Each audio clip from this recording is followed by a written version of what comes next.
The Sweetwater had come up brown and fast in the night, and by the time the sun cleared the ridge, every hand on the Rourke place stood along the high bank doing the one thing men do best when a thing is already lost, which is to watch it and shake their heads. 63 head of cattle were stranded on a long gravel bar out in the middle of the flood, bawling and turning in on themselves, and the brown water was climbing the stones a hand's width every hour. Every man on that bank had already called them dead. Every man but the woman, half of them, had ridden all this way, still half expecting to fail. Cora Denny stood at the edge of the churn with her sleeves already pushed past the elbow, broad through the shoulder and heavy through the hip. A big woman the whole of Cedar Bluff had measured with its eyes and priced at nothing, and not one soul in the territory had bet a single copper cent on her being good for a single honest day's work. But she had been reading Rivers since she was a girl on her father's place in the Nebraska sandhills, and she had spent the last hour reading this one while the men talked. She saw what they did not. The current came off the far bend and split around a spine of old gravel that lay under the surface like the backbone of something drowned. And where it split it ran shallow and slow, a hidden shelf a person could walk a cow across if a person knew it was there and had the nerve to trust it. Cora tied her skirt up out of the mud, took the coiled rope off the saddle of the sorrel nobody had wanted her to ride, and stepped down off the bank into water the color of strong coffee. A hand named Tuck yelled at her to come back, that she would drown herself and no loss, and a couple of the younger ones laughed, but the laugh did not last, because she did not come back. She waded out steady and flat-footed, feeling the bottom with each step the way her father had taught her, reading the drop and the drag through the soles of her boots, and when the water was at her hips and then past them, she found the shelf exactly where the split current had promised it would be. She turned and put 2 fingers to her mouth and whistled, 1 long note and 2 short, and the near steers, the ones that had been raised gentle before the ranch fell on hard times, lifted their heads. She did not shout at them. She did not thrash. She talked to them low and moved along the shelf ahead of them the way a led cow moves, and one old brindle mother followed her because a frightened animal will follow anything that is not frightened. And where the brindle went the rest of them strung out behind her in a long dark line across the middle of the flood. It took the better part of an hour.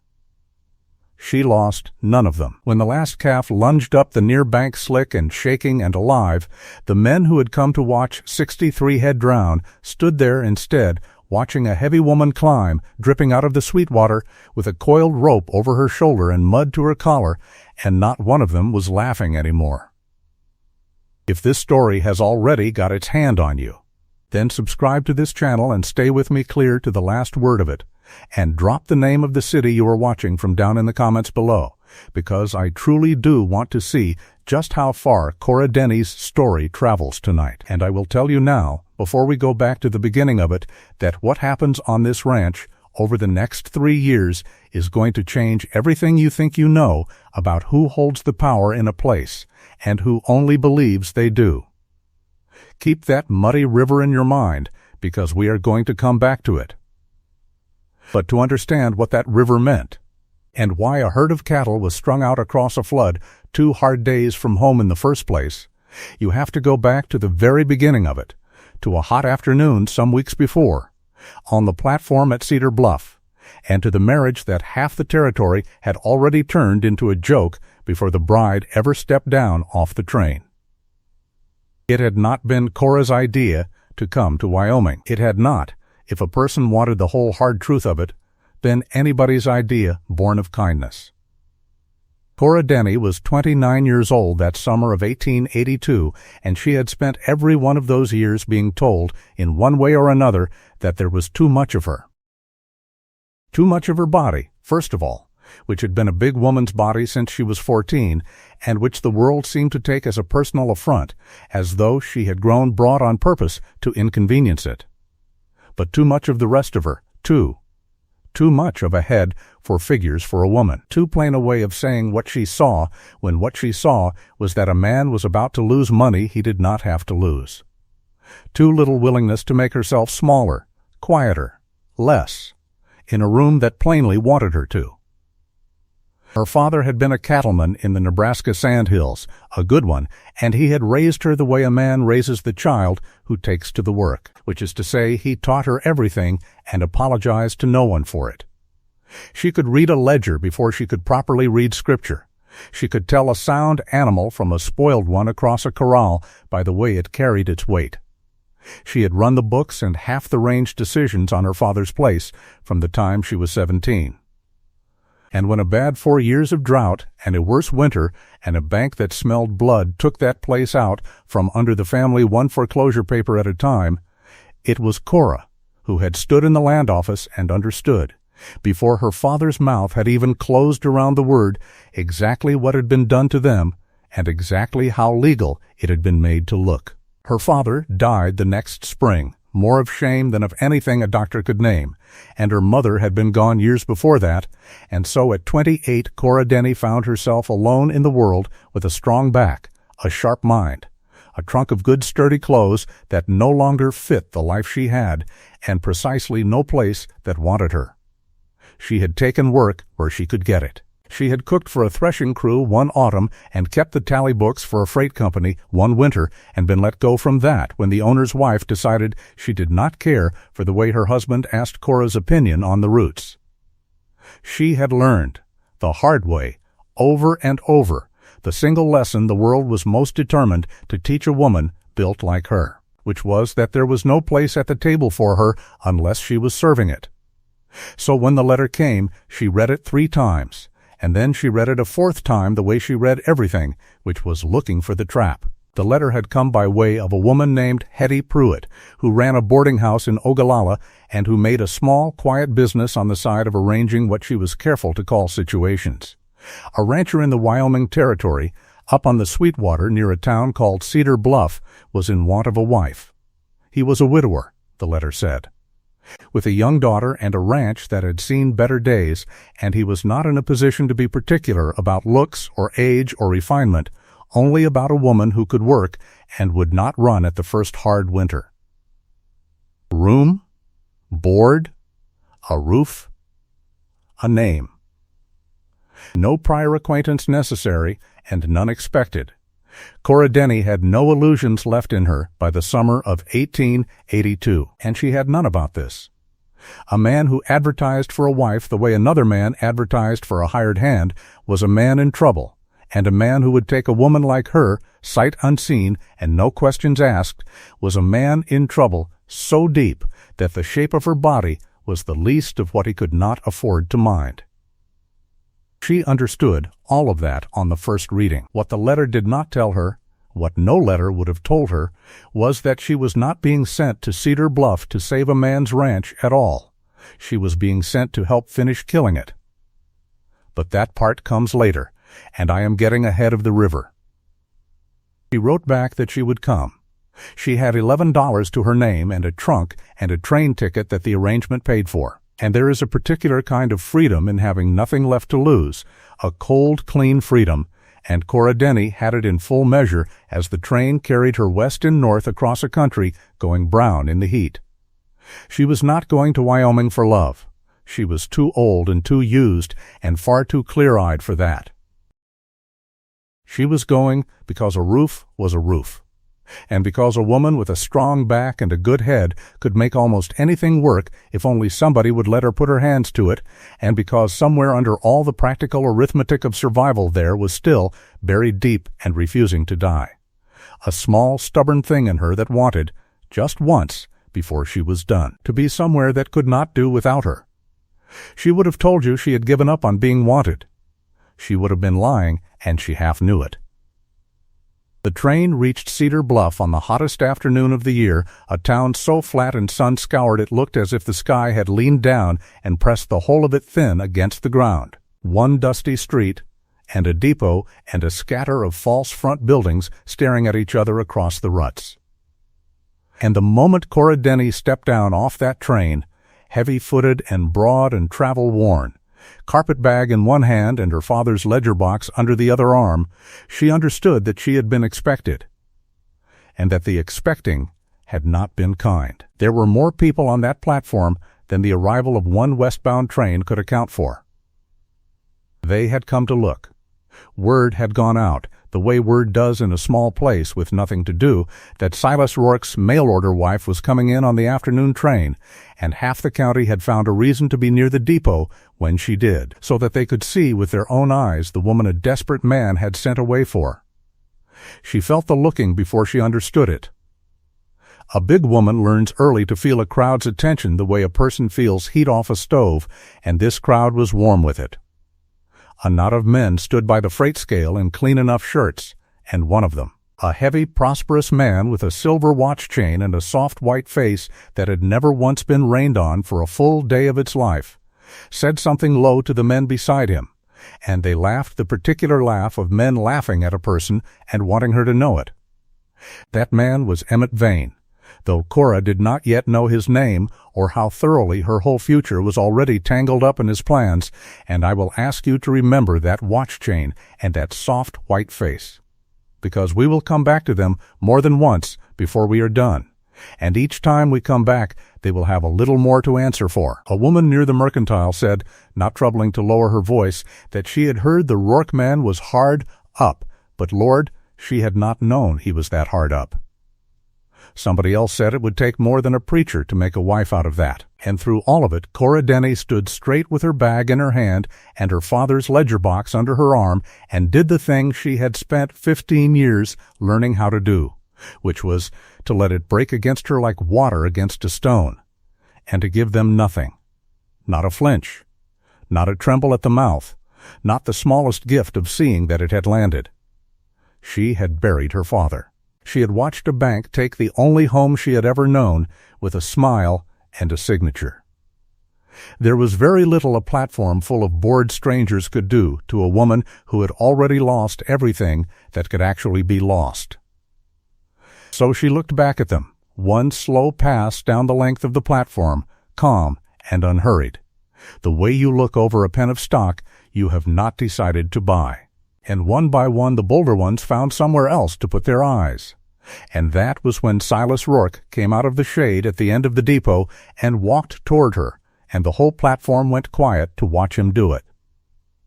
He was a tall man, lean the way a man goes lean when he has been eating less than he works, maybe 35, with a hard, weathered face and pale gray eyes that gave away exactly nothing, and a set to his jaw that said he knew every soul on that platform had come to watch him be shamed, and that he intended to deny them the pleasure. He wore a clean shirt he had plainly put on for this, and a worn brown hat and a gun belt gone pale at the edges, and he stopped in front of her and looked at her. One long look, and Cora looked back and let him. She knew what he was doing. He was pricing her, the same as everyone else, only he had more writing on the number. She watched him take in her size and her plain travel dress and the mud-colored dust of 4 days' travel on her, and she watched his jaw tighten, and she thought, with the flat, clear honesty she turned on everything including herself, well, there it is, he is disappointed too, and I am a fool for the small ember of hope I carried all this way. But she was wrong about part of it, though it would be a long while before she learned how wrong, because what tightened in Silas Rourke's jaw when he looked at Cora Denny was not disappointment in her. It was shame at himself, at what he had let himself be talked into, at the fact that he had gone and sent away for a human being the way a man sends away for a plow because he was drowning and had grabbed the only rope thrown to him, and only now, standing in front of the actual living woman it had fetched, did he understand what he had done. But his face gave none of that away. His face gave nothing away. That was the first true thing Cora ever learned about him, standing on that platform, that his face was a closed door, and that whatever went on behind it stayed behind it. And it would be the thing that tested her patience worse than the drought and the debt and Emmett Vane all put together in the long months to come. He touched his hat brim. "Miss Denny," he said. Just that. "Mr. Rourke," she said. He took her trunk up onto his shoulder as though it weighed nothing, which after a moment she understood was so that he would not have to offer her his arm and give the platform the satisfaction of watching her refuse it or take it, and he turned and walked toward the wagon, and she followed, and behind them the platform let out its breath and began, immediately and without shame, to talk. She heard pieces of it as she climbed up onto the wagon seat, which she did without help and without waiting for any. She heard a man say, plain as day, "I got 2 months. Emmett, 2 months, and he's begging you to take the water off his hands." And she heard the soft, prosperous voice of the man with the watch chain answer, easy and amused. "I'll give it 6 weeks. A man that far gone don't last a season, wife or no wife. Especially that wife." And there was more laughing, and the wagon pulled out of Cedar Bluff into the long gold afternoon, and Cora Denny sat beside her silent new husband on a hard seat and turned those words over in her mind the way she turned over everything, patient and thorough, and understood 2 things from them before they had gone a mile.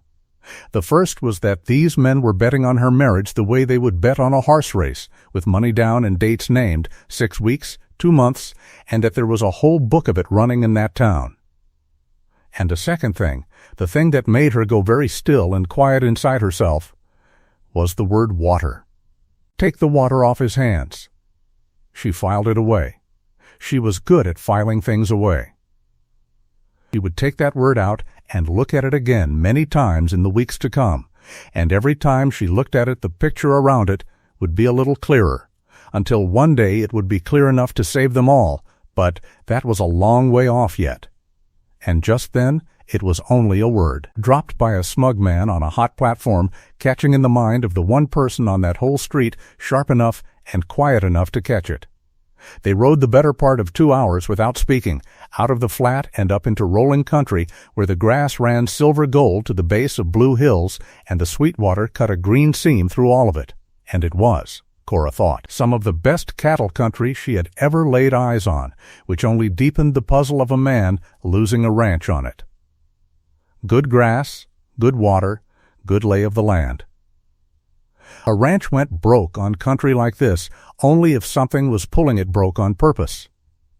She said none of that. She watched, and she catalogued, and she let the silence sit between them, because she had learned long ago that a silence you refuse to fill will teach you more about a man than any amount of talk.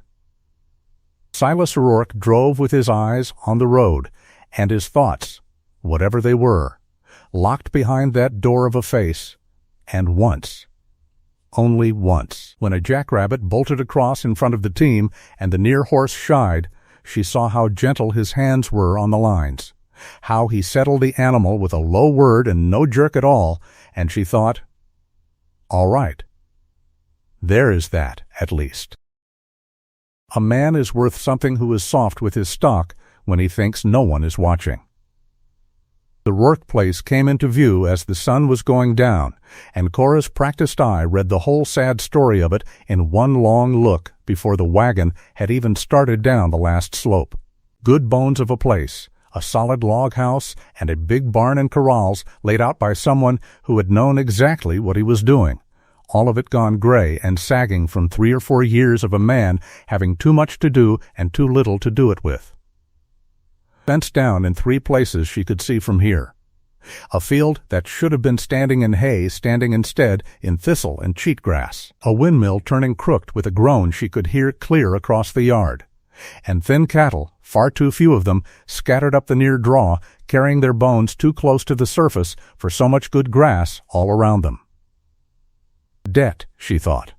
Debt and grief and 1 pair of hands where a place like this needs 8. It was a ranch drowning in slow motion, and every broken thing she looked at was a thing she already knew how to fix. And something in Cora Denny that had been asleep a long time, curled up small and protecting itself, stirred and lifted its head. And then a child came out onto the porch, a girl of maybe 7 with her father's pale, serious eyes and a tangle of dark hair nobody had brushed in a while, and stood there gripping the rail and staring at the wagon with a look that was equal parts hope and dread. And Cora felt that look go straight through her. Because she knew it. It was the look of a child who has learned not to expect the good version of anything and who cannot quite stop hoping for it anyway. The girl's name was Pearl. Cora learned that first evening, and she was 7 years old and had not had a mother since she was 4, and she had been running that house in all the ways a child of 7 can, which is to say badly and bravely and at a cost written all over her too-thin face. There was one other soul on the place, an old man named Gideon Marsh, who had worked for Silas Rourke's father before him and had stayed on through everything for no wages Cora could see, out of the kind of loyalty that is really just a form of love that men of that time and place had no other word for. Gideon was near 70, bent and slow, with a white beard stained yellow at the mustache and hands so knotted with the rheumatism that Cora winced to watch him try to close them around a bucket handle. And he looked at her that first evening with open suspicion, which she did not hold against him, because a man who has watched everything he cares about slide toward ruin learns to distrust anything new that arrives promising to help. So there they were, the 4 of them, a silent, hard-faced man, a motherless child, a crippled old hand, and a big, unwanted woman, standing in the yard of a dying ranch as the light went out of the sky, and if you had ridden past on the road that evening, you would have seen nothing there worth a second glance, nothing that looked like the beginning of anything at all, let alone the beginning of the largest cattle empire the Sweetwater country would ever see. But that is the thing about beginnings. They almost never announce themselves. They look like a tired woman carrying her own trunk into a cold house. Supper that first night was a poor thing, cold cornbread and a little bacon, and Cora watched how the child ate, too fast and with a hand curved around the plate the way a person eats who has known real hunger. And she watched how Silas ate almost nothing and pushed the better part of his own share onto Pearl's plate without a word when he thought no one was looking, and she catalogued that too, and revised her opinion of him upward by a small, careful notch. A man who starves himself quiet so his child can eat is a man with something in him worth the saving. After supper, Silas Rourke said the only long string of words he was to say to her for some days. He stood by the cold hearth with his hat in his hands, and he told her, in the flat voice of a man reading off a list of debts, exactly how things stood, because he was too proud to let her find it out slantwise and be able to say he had tricked her. The ranch owed $1,100 to the bank in Cedar Bluff, a bank in which, though he did not yet say so plainly, Emmett Vane held the controlling interest. The note came due at the end of September, some 14 weeks off. He had, by his own count, 140 head of cattle left where 3 years ago he had run better than 400, and most of that 140 were poor, and he had no hands to work them and no money to hire any and a stretch of fence down that let his stock drift onto Vane Range where they had a way of not drifting back. He had married her, he said, and here his voice went even flatter, because a man at the land office had told him a married man with a family was looked on more favorable when a note came up for renewing than a widower living alone with a child and a broke old man, and because the house needed a woman in it for Pearl's sake, and because he had run clean out of any other card to play. He was telling her, in short, that he had not sent for a wife. He had sent for a last card. He did not say he was sorry. Cora would learn that he almost never said he was sorry, not because he did not feel it, but because the words came hard to him as swallowing stones, and that he showed it instead in 100 small, wordless ways. The extra armload of wood, the animal gentled, the plate quietly filled. But he did look at her, at the end of it, straight on with those pale gray eyes, and he said, "It's a poor bargain I've handed you, ma'am. I won't hold you to it if you want the morning coach back to wherever you'd rather be." And Cora Denny looked around that cold, sad room, at the child with the curved protecting hand, at the old man dozing upright by the dead fire, at the good strong bones of a house somebody had built with love and hope a long time ago, and she felt the thing that had lifted its head in her out on the road come the rest of the way awake and stretch, and she said the truest thing she had said in years. "I've got nowhere I'd rather be, Mr. Rourke. And I don't quit a thing because it's hard. Hard is most of what I've ever had." She paused, and then, because she had already decided and saw no reason to be coy about it, she added, You said the note comes due in September. Bring me your books tonight, all of them, everything you've got, receipts and tallies and the bank papers too, and let me sit with them. I've kept a cattle ledger since I was 17. I'd like to see the shape of the hole before you go asking me to help climb out of it." Silas Rourke stared at her for a long moment, and something moved behind the closed door of his face, some small crack of surprise he could not entirely shut. And he went without a word to a chest in the corner and came back with a battered wooden box of papers and set it on the table in front of her. And that box was the first thing Cora Denny was ever given on the Rourke ranch, and it would turn out to be worth more than all the cattle on the place. Because in that box, though neither of them knew it yet, was the loose thread that would one day unravel Emmett Vane's whole design. Cora lit the lamp and turned up the wick and pulled the box to her and began. And she worked at that table until the moon was high and the child was long asleep and the old man snoring, and Silas Rourke had given up trying to stay awake to watch her and gone to his own bed puzzled and half hoping in a way he would not have admitted to. She read every scrap. She had a way with a column of figures that was almost a form of listening, as though the numbers were talking to her.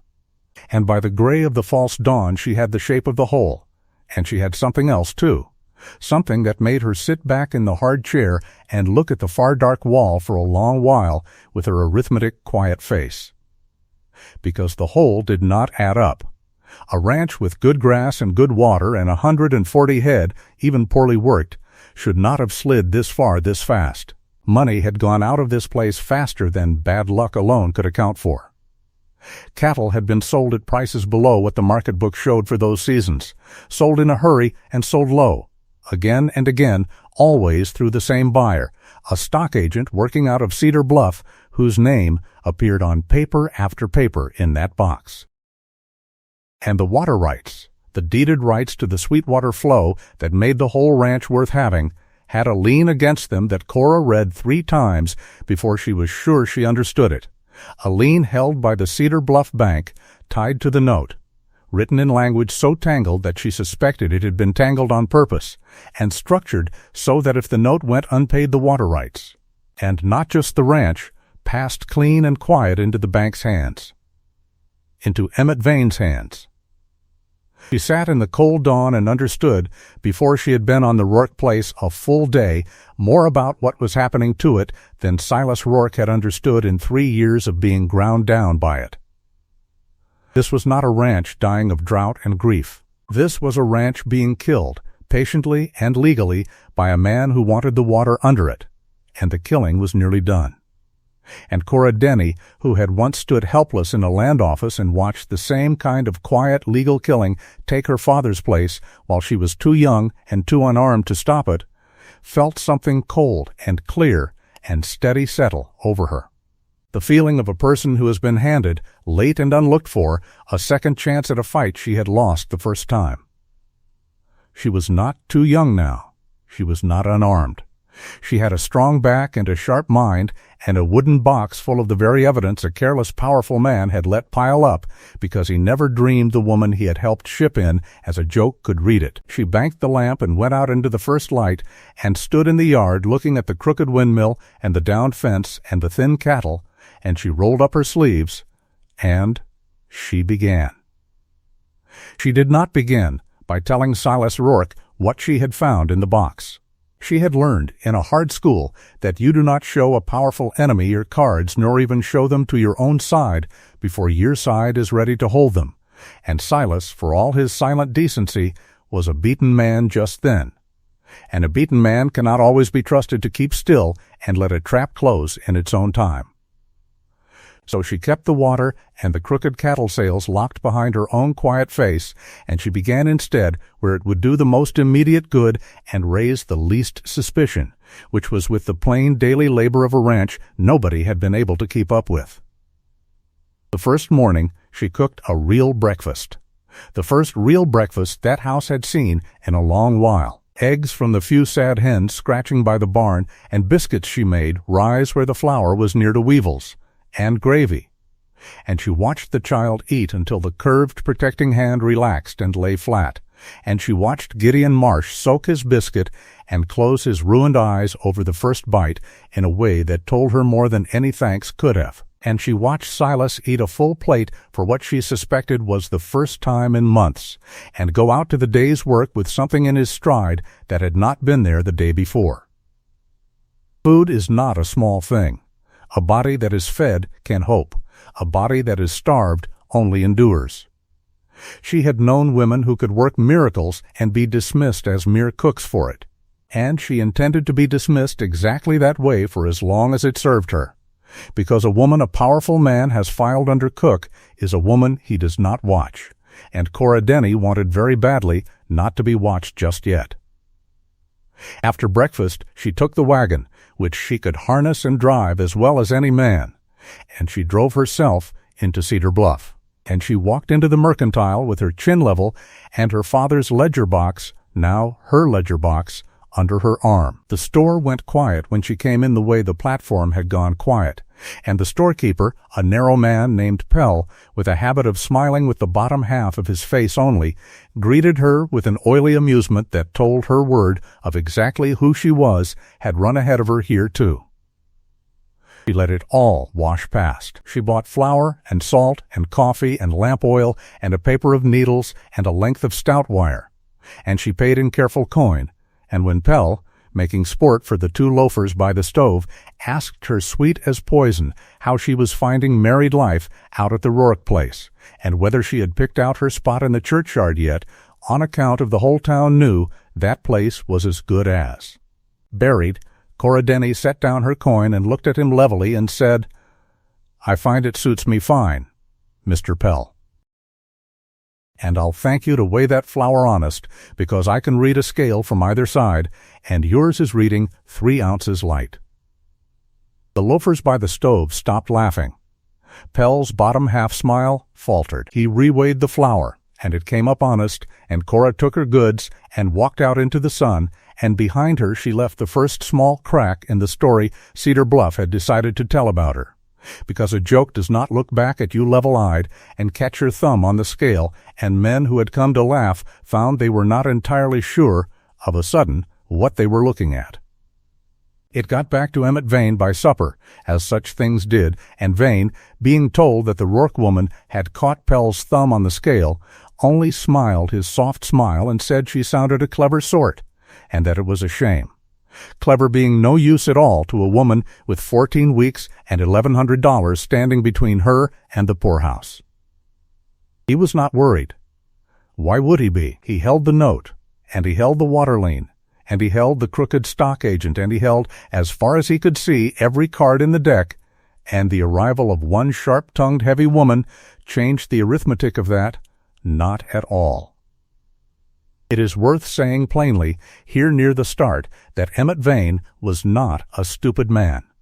Stupid men are easy. Vane was patient and thorough and genuinely intelligent, and he had taken apart 3 other ranches along the Sweetwater by exactly this method before he ever turned his soft eyes on the Rourke place, buying the notes, tangling the water rights, bleeding the stock through a bent agent, waiting for the slow legal noose to do the work so that his own hands stayed clean and the county thought of him, if it thought of him at all, as a prosperous gentleman who had simply had the good fortune to acquire some distressed neighbors at a fair price. To beat a man like that, Cora understood you could not outshout him or outfight him.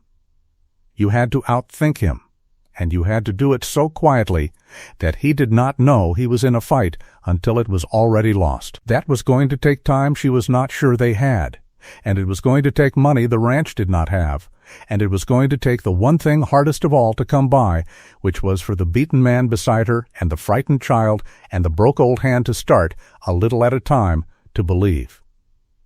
So she set out to build all 3, the time and the money and the belief, out of the only material she had, which was work. The days that followed ran together into the long, bright labor that is the true heart of every ranch that was ever saved, and I could tell you every hour of it. But what matters is the shape of it. And the shape of it was a woman methodically turning a dying place back toward life, one repaired thing at a time. She mended the downed fence herself, splicing the wire tight with a fence tool and her own strong hands, walking miles of it, so that the Rourke cattle stopped drifting onto vein range, and, more to the point, so that certain vein cattle that had been quietly drifting the other way and finding themselves absorbed into a herd too disordered to notice now could not. She counted the herd, actually counted it, head by head, brand by brand, something no one had done in over a year, and made a true tally in her ledger. And where Silas had believed he had 140, she found he had 151 11 head he had given up for, lost to the broken fence and the drift, and she brought every one of them home. 11 head does not sound like an empire. Remember it anyway. Everything starts at 11 head, or at $9, or at one fed child. The empire that Cedar Bluff would one day work for began as a true count in a woman's ledger of 151 animals where a broken man had written off 140. She gentled the stock, too, working the poorest and wildest of them in the corral in the cool of the mornings, not with a rope and a fight, but with patience and a low voice and an understanding of animals that ran bone deep in her, so that a herd which had grown half wild and hard to handle from neglect began to settle and to gain, because a settled animal puts on flesh and a frightened one burns it off, and flesh on a steer in September was going to be dollars against the note. And slowly, without her forcing it, the two hardest hearts on the place came over to her. Pearl came first, as children do, drawn by the food and the brushed hair and the simple astonishing fact of an adult who answered her questions instead of waving them off. Cora did not fuss over the girl or coo at her, which would have frightened her worse. She simply included her, handed her real tasks, taught her to gather eggs and to read the first easy columns of a tally, spoke to her as though she were a person of consequence, which no one had done since her mother died, and one evening about 2 weeks in, Cora looked up from the ledger to find the child had fallen asleep against her heavy arm, trusting as a pup, and she sat very still for a long time so as not to wake her, and something in her chest that had been closed a long while ached and opened. Gideon Marsh took longer, as old men do, but he came too, won over less by kindness than by competence. For there is a particular respect that a lifelong stockman gives only to another true hand, and cannot fake and cannot withhold once it is earned. It was earned the morning Cora saved a heifer that had gone down calving wrong, both of them up to the shoulder in it, working an hour in the cold to turn the calf, and got them both up alive, mother and calf, when Gideon had already gone for the killing knife. He stood there, holding that knife, and watching a big woman he had been prepared to despise do a thing he had watched fail more often than it succeeded, even in the hands of men he'd respected all his life. And when the calf finally stood on its wet-stick legs and found the teat, old Gideon Marsh took off his hat, which is the highest and most wordless thing a man of his kind can do, and he said, "Ma'am, I have been at this work 60 years, and I have not seen better. I don't know what they sent you out here to be, but I know what you are." And that was the second crack in the story Cedar Bluff was telling, and it was a crack on the inside, in the ranks of her own household, and it mattered more than the first. The first crack in the outside world came a little after, and it came, as such things often do, through a woman. There was a homestead a few miles down the Sweetwater Road, a poor hardscrabble place worked by a young couple named Barrow, and in the third week of Cora's time on the Rourke Ranch the Barrow woman Sadie near lost her first baby to a hard breech birth, with no doctor in 40 miles and no one to help but a terrified young husband. It was Gideon who brought the word, riding over stiff and urgent in the dusk, and Cora Denny did not hesitate 1/2 of 1 second. She had caught more calves and foals wrong way round than she could count, and a woman's laboring is its own thing and harder, but the principles of patience and clean hands and a steady nerve do not change across the kinds of birth. And she took the wagon and what few clean cloths and simple remedies the Rourke house held, and she drove through the dark to the Barrow place, and she rolled up her sleeves, and she went to work. She was there the whole of that night and half the next day.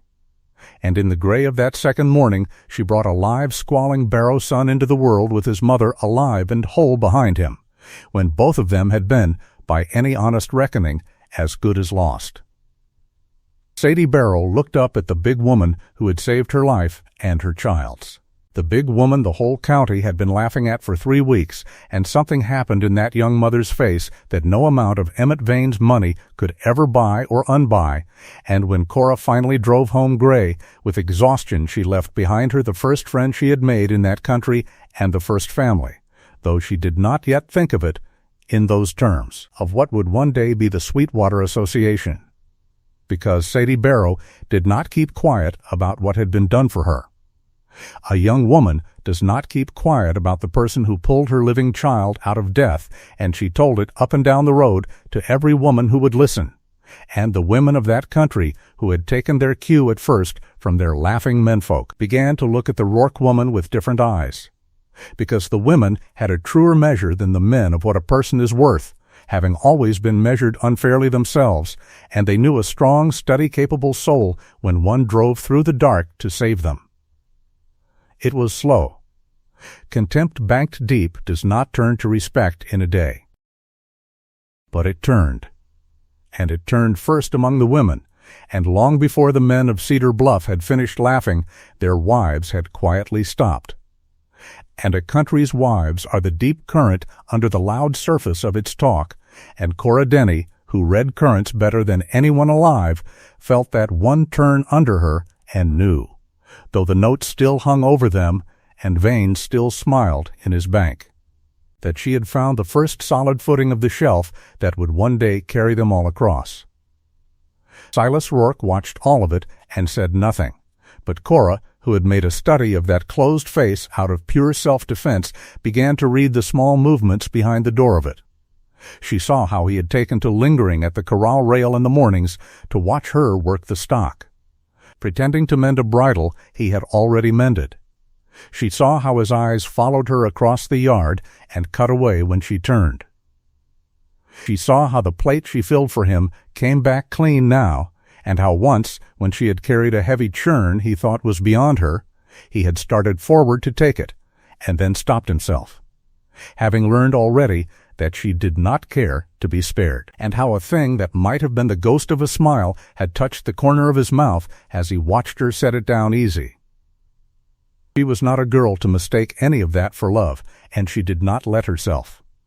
It was respect, which was rarer and in her experience more durable, and she found she wanted it from this silent, hard-used man more than she had wanted anyone's good opinion in a long time. And she was honest enough with herself to be a little afraid of that wanting, because want is a door a careful woman had learned to keep shut. She kept it shut. She had a note coming due in September and a powerful man's noose tightening quietly around all their necks, and there was no room in the arithmetic just then for a woman's foolish heart. And so she put it away in the same locked box where she kept the water and the crooked sails, and she worked. The plan came to her whole, the way her best plans always did, late one night over the ledger. She could not pay $1,100 by September by ordinary ranching. No one could turn 151 poor head into that kind of money in 14 weeks by honest, slow growth, and she knew it. But she did not need to grow the herd's worth. She needed to do two things at once, and they fit together like a key in a lock.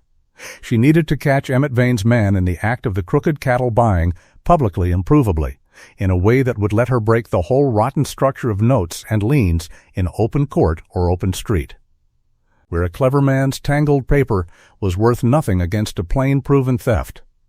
And she needed, at the very same time, to get the Rourke cattle to a market that Vane did not control, and get a fair price for them, and get it in hard cash in her hand before the September note came due. And she saw, sitting there in the lamplight, that the railroad was the answer to both. The Union Pacific was pushing a cattle shipping spur north toward a new railhead at a place called Fenn's Crossing, 2 hard days' drive to the east, and where there was a railhead there were buyers from Chicago and Omaha who paid the true market price by the pound and cared nothing for the private grudges of a Cedar Bluff cattle baron, and who, most important of all, paid in the open where a woman could see the scales and hold the government market book against them and make sure of every dollar. Vane's whole method depended on the Rourke stock being sold locally, quietly, low, through his own bent agent. If Cora could take the herd to Fenn's Crossing and sell it honest, she could break his grip on the price in a single stroke. And if she could get his agent on the record cheating her first, she could break his grip on everything. It was a long chance, and it ran through country she did not know, and it needed hands the ranch did not have, and it needed Silas Rourke to trust her with the last 151 head standing between his family and the poorhouse. But it was the chance. She turned it over all that night, testing every joint of it the way she tested a river bottom with her boot, and by dawn she was sure. And she did a thing she had not done since she came, which was to wait until Silas was alone in the barn and go to him and lay a piece of her mind open. She did not tell him everything even then. She told him about Fenn's Crossing and the railhead and the honest scales and the true price. She showed him, in the ledger, the crooked sales, the pattern of the Rourke cattle going to Vane's agent season after season at prices a third under the Fenn's Crossing book, and she watched the slow, terrible understanding come into his face that he had been robbed steadily for years by a man he had believed was merely a hard neighbor. And she watched him grip the edge of the workbench until his knuckles went white, and she said before the anger could run away with him, "No, not that. If you ride into Cedar Bluff angry, you hand him the win. He is stronger than us everywhere except one place, and that place is that he thinks we are already beaten. And a man who thinks he has already won stops watching his own back. We are going to let him keep thinking it. And we are going to take our cattle east where he cannot touch the price, and we are going to come home with money in September and put it on that note and take the water back out from under his lien, and then, Mr. Rourke, when we are standing on ground he cannot pull out from under us, then we will deal with what his man has been doing. Not before. Can you do that? Can you let him laugh a while longer?" Silas Rourke looked at her for a long time in the dim barn, and the anger in his face banked down slow into something harder and more useful, and he said, "Quiet. My father built this place. I have watched myself lose it for 3 years and told myself it was drought and it was God and it was my own poor luck. And a woman I have known 5 weeks walks in and reads me the truth of it out of a box I handed her." He was silent a moment. "I don't know whether to be ashamed or grateful." "Be neither," Cora said. "Be useful. Shame and gratitude are both just ways of looking backward, and we haven't the time." And something broke open in Silas Rourke's face then, not a smile exactly, but the room where a smile might one day live, and he put out his hard hand, and she took it, and they shook on it there in the barn like two partners closing a deal, which is what they were, and it was, though neither of them would have called it that, the truest moment of marriage that had yet passed between them. They began to prepare in secret. Cora knew they could not drive 151 head 2 days east with only a broke man, a crippled hand, and a child, and so she did a thing that took nerve, which was to hire. She went quietly to 3 families along the back roads that Vane had already broken, the ranchers he had bled out before the Rourkes, men living now as squatters and day laborers on land that had once been theirs, and she offered them honest wages and a share of the honest price to help drive the Rourke herd to Fenn's Crossing, and she offered them something else besides, which was the first real chance any of them had been handed to strike back at the man who had ruined them. They came. Of course they came. There is a great deal of quiet fury lying around a country a man like Vane has worked over, banked and waiting, and Cora Denny was the first person to offer it a direction. 4 men came, lean and hungry and skilled, men who knew cattle and knew the country and knew exactly whose price they were about to break. And with them and Gideon and Silas and Cora herself in the saddle, that was 7 riders, enough. And here's a thing worth marking as the herd came together in the far draw where the road did not run and Vane's eyes did not reach. One of the 4 hired men, a quiet, dark-browed rancher named Amos Teller, who had lost the finest of the broken places to Vane's paper 2 years before, took Cora aside one evening and told her, "Lo, that he had once worked a season for Vane's stock agent, the bent buyer out of Cedar Bluff, and that he knew how the man kept his crooked books.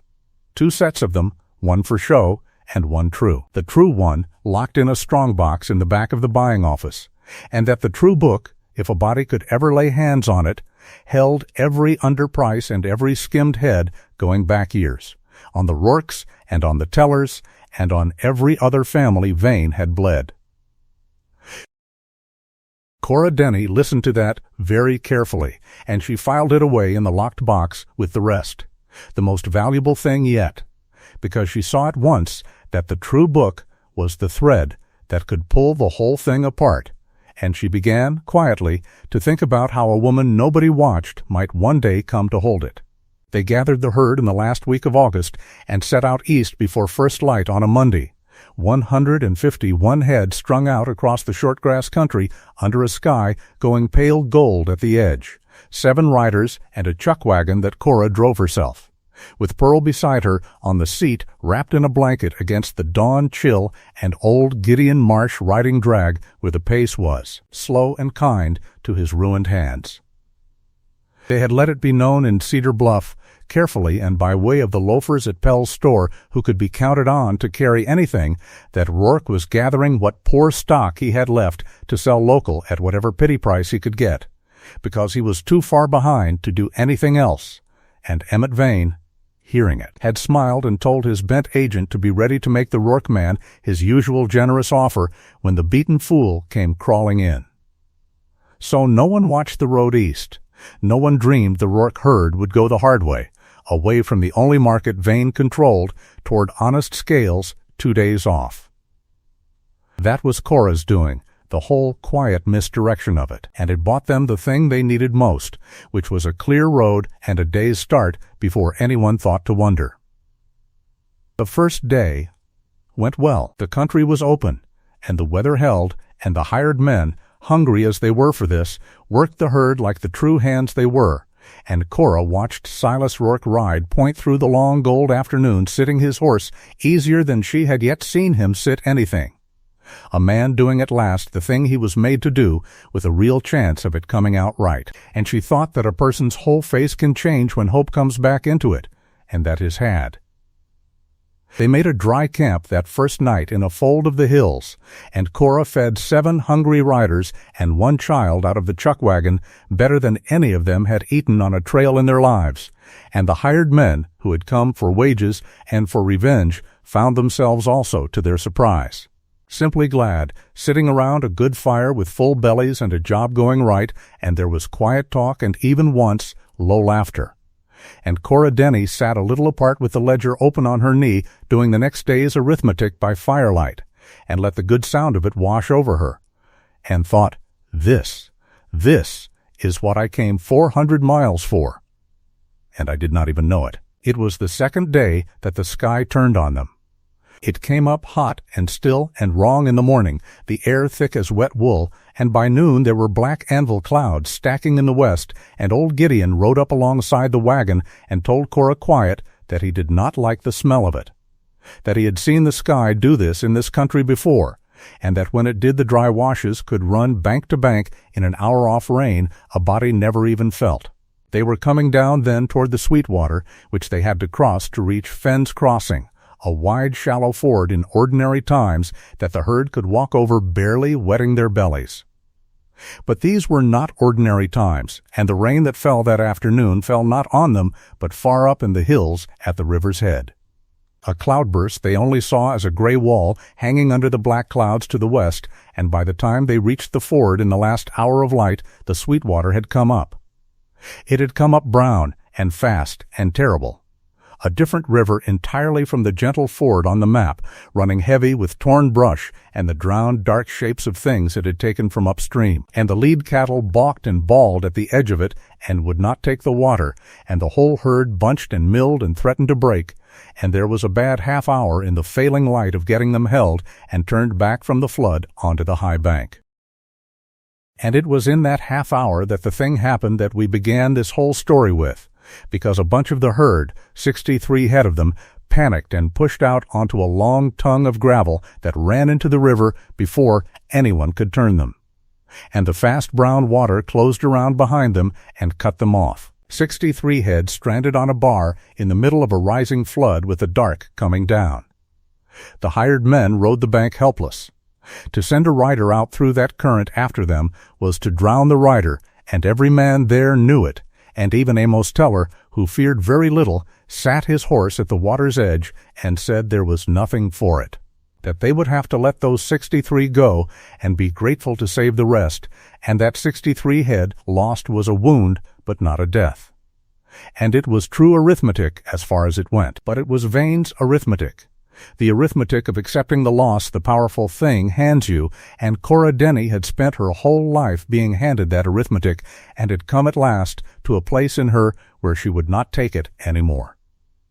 She had been reading that flood for the whole half hour they fought the herd, the way she read every river, and she had seen the thing the men in their panic had not, the spine of old gravel lying under the surface off the point of the bar where the split current ran shallow and slow, a hidden shelf a person could cross if a person knew it was there and had the nerve to trust it. And I will not tell it all again, because you were there at the start of this story and you know how it came out. You know that she tied up her skirt and took the coiled rope and stepped down off the bank into the brown water while a man yelled at her to come back, and no loss. You know she waded out flat-footed and steady, reading the drop through the soles of her boots, and found the shelf exactly where the current promised it would be. You know she whistled the herd to her, one long note and two short, and that an old brindle mother followed her because a frightened animal will follow anything that is not frightened, and that where the brindle went the rest strung out behind in a long dark line across the middle of the flood. You know she lost none of them. What you did not see from the start of the story, because we had not yet met them, was the faces of the men on that bank as she did it. You did not see Amos Teller take off his hat. You did not see the 4 hired men who had followed her for wages and for hate understand in that half hour that they had bound themselves to something larger than either. And you did not see Silas Rourke. He had been downstream trying to hold the main herd, and he came pounding back along the bank just as she started across, and he got down off his horse and stood at the very edge of the water with the river roaring and his wife out in the middle of it, and old Gideon, who was beside him, said afterward that in 20 years he had never seen Silas Rourke's face do what it did in that half hour, which was to come open, all the way open, every door in it flung wide, so that everything the man had been holding shut behind that closed face for 3 hard years stood plain and naked on it for anyone to read. And what was written there, Gideon said, was not the fear of losing 63 head of cattle. When she came up the near bank at last, dripping and shaking and alive, with the last calf lunging up beside her and the whole rescued bunch behind, Silas Rourke did not say a word. He walked to her through the mud, and he took her by both arms, hard, and he looked at her, and his mouth worked, and nothing came out, and then he did the only thing his kind of man can do when the words will not come, which was to pull her in against him and hold on, there in front of all of them, soaked to the skin and shaking, and press his rough face down into her wet hair and just hold on, as though she were the one thing the flood had tried to take from him and failed. It lasted only a moment. Then he stepped back and remembered himself and turned away to see to the horses, his face closing back up as fast as it had opened. But it had opened. Cora had seen it. And she stood there in the dark with the cold river running off her and her heart going like a hammer for reasons that had nothing to do with the cattle, and she understood that the locked box where she kept her foolish wanting had come open too, out there in the flood, and that she was not going to be able to shut it again. They crossed the next morning on the fallen flood. The Sweetwater dropped back to a walkable ford overnight the way flash rivers do, and they came into Fenn's Crossing on the afternoon of the 3rd day. And Fenn's Crossing was everything Cedar Bluff was not. It was a raw new railhead town, all fresh-cut lumber and noise and money, with the rails running and shining from the east and a set of big new shipping pens down by the depot, and, most beautiful of all to Cora Denny's eyes, a public stock scale and a chalkboard beside it where the day's Chicago and Omaha prices were posted fresh off the telegraph for any soul to read. She stood looking at that chalkboard for a long moment, at honest numbers written in the open, where a powerful man could not bend them in the dark. And it was to her the most hopeful thing she had seen in years. The cattle buyer working the fence-crossing pens that season was a brisk, sharp-eyed man named Harmon Beck, a commission buyer for a Chicago packing concern, and he had bought a great many cattle from a great many outfits and had a low opinion of most of them. And when a poor-looking 150 one-head bunch came in trailed by a crew that included a woman on the chuck wagon and another woman in the saddle, he prepared himself for the usual tiresome business of a small, desperate outfit trying to get more than its stock was worth. What he got instead was Cora Denny, who walked up to him with her ledger under her arm and looked at his posted board and named him the exact Omaha price per hundredweight off that morning's wire before he could quote her low, and who then walked him down the pen rail and showed him, animal by animal, that her 151 head, poor as they had looked coming in off a hard drive, were sound and settled and would weigh and travel better than they looked, because she had gentled them and they had not burned themselves down with fear, and who talked weights and shrink and rail freight with him as an equal and a better, so that Harmon Beck, who had been 30 years in the trade, found himself in the novel position of being handled, and enjoyed it, because a real trader loves nothing on this earth so much as meeting another real trader, and they are rare. He bought the whole bunch. He bought it at the honest Omaha price, top of the board, no pity discount and no crooked skim, because Cora gave him no opening to do otherwise, and because he did not want to, having conceived on the spot the considerable respect one professional feels for another. And when the weighing was done, and the tally figured, and Harmon Beck counted the money out into Cora Denny's broad, steady hand, it came to a sum that made the 4 broken hired men standing behind her go very quiet, and made old Gideon Marsh sit down slow on the rail and take off his hat, and made Silas Rourke, who had sold cattle to Vane's agent out of this same herds like for 3 years running, understand in one gut blow exactly how thoroughly and how long he had been robbed, because it was near twice what Vane's man had ever paid him for a like bunch. Twice, the honest open price was nearly double the price the crooked private one had been, and the difference, spread back over 3 years of forced low sales, was most of the $1,100 the ranch now owed, which is to say Emmett Vane had not merely been circling a dying ranch waiting to take the water. He had been the thing killing it all along, one under price at a time, and the proof of it was written plain in the gap between what Harmon Beck paid and what Vane's agent had. Cora had known that in her head since the first night over the box. But there is knowing a thing in your head, and there is holding the actual doubled money in your actual hand. And the second kind of knowing changes a person, and she watched it change Silas Rourke, watched the last of the beaten look go out of him and something harder and cleaner come into its place. The look of a man who has finally seen the exact face of the thing that has been eating him and has decided, coldly and for good, to stop being eaten. That night they camped outside Fence Crossing Rich, or what felt like Rich after 3 years of drowning, and Cora paid the 4 hired men their honest wages and their promised share on the spot in hard coin, more money than any of them had held since Vane broke them. And there was no low talk around the fire that night, but real talk, loud and glad, men making plans out loud for the first time in years.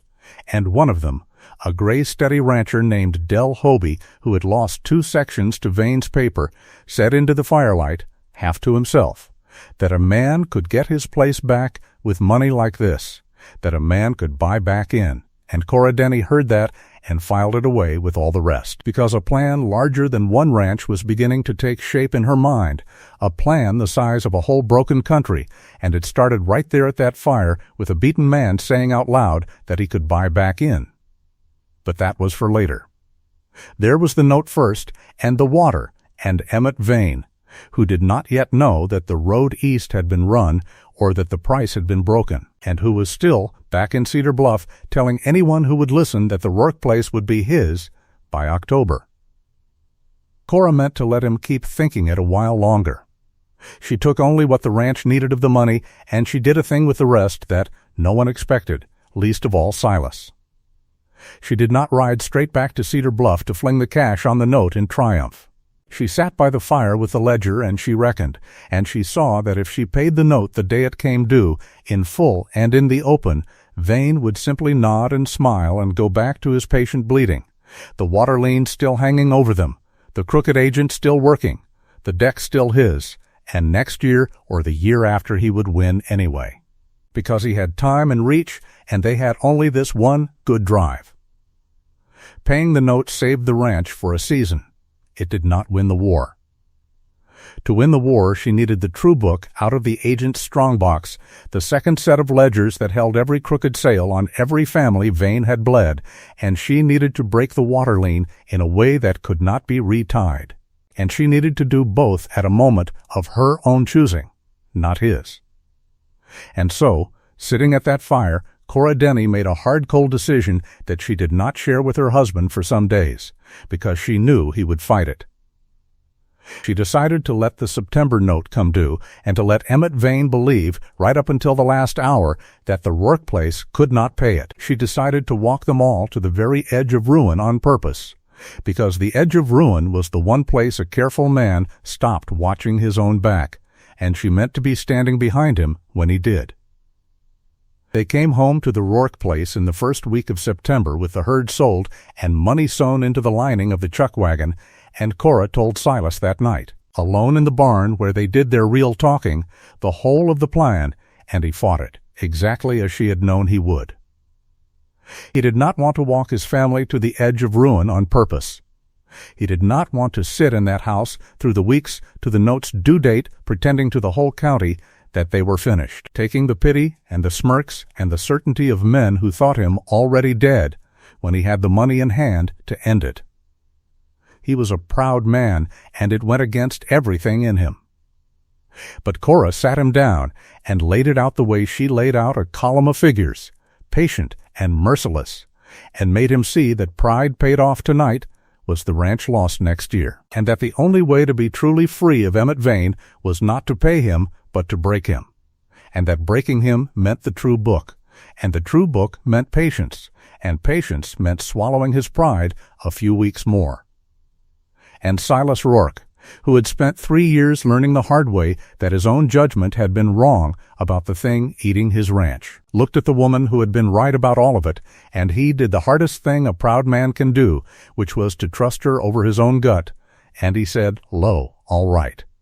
We do it your way. God help me, I'd follow your way into worse than this." And that was as close to a declaration as Silas Rourke had yet come. And they both knew it, and neither of them said anything about it, and the not saying was its own kind of saying. The next weeks were a strange, hard performance. Cora let the ranch look beaten.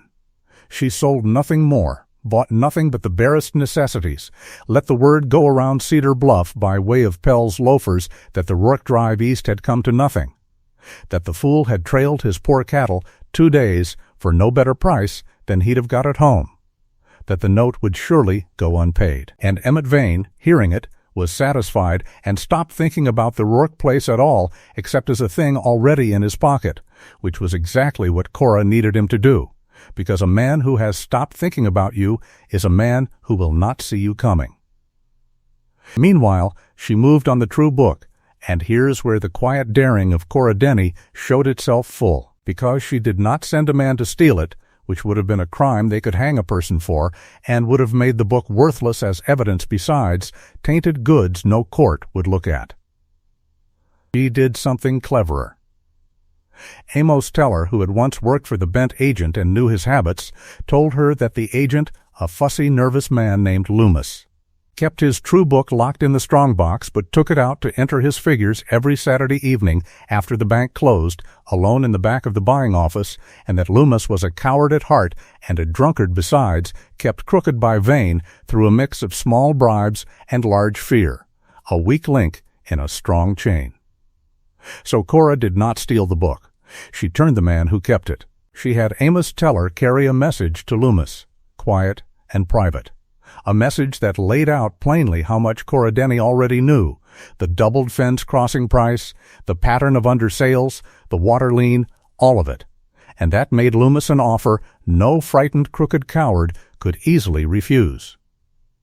When the reckoning came, and Cora made him understand, it was coming. Vane would let Loomis hang for the whole scheme, because that was how men like Vane always ended it, with a clean pair of hands and a ruined underling taking the fall. Or Loomis could, at the right moment, of his own free will, bring the true book into the open and testify to who had ordered every crooked entry in it, and trade the certainty of prison for the mercy of a witness who had come forward.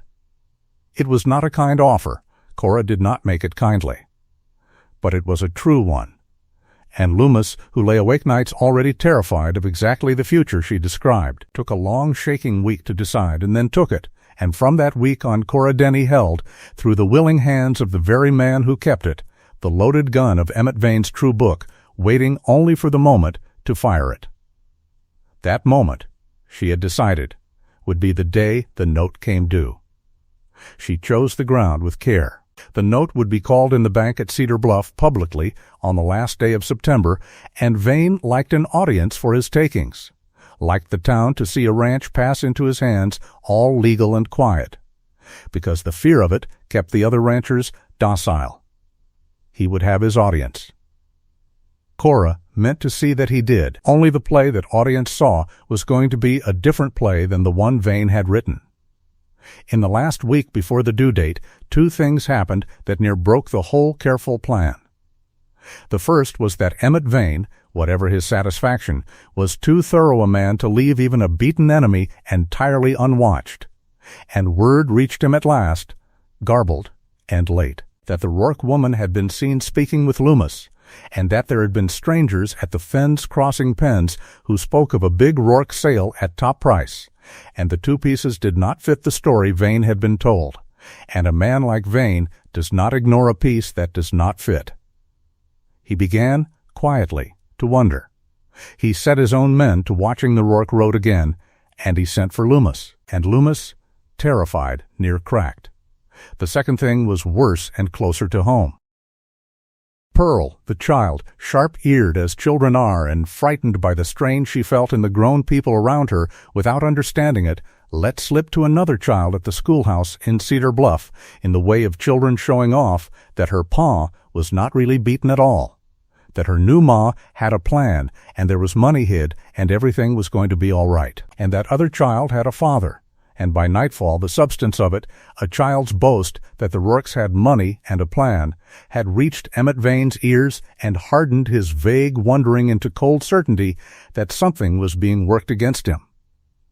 And so, in the last days, the careful long game Cora had built came suddenly under a clock she had not counted on, because Vane, alarmed, moved to close his trap early, before whatever the Rourkes were planning could ripen, and Cora Denny woke one gray morning, 3 days before the note was due to find that the game had changed under her in the night, and that she was going to have to play the last hand faster and rougher than she had ever meant to.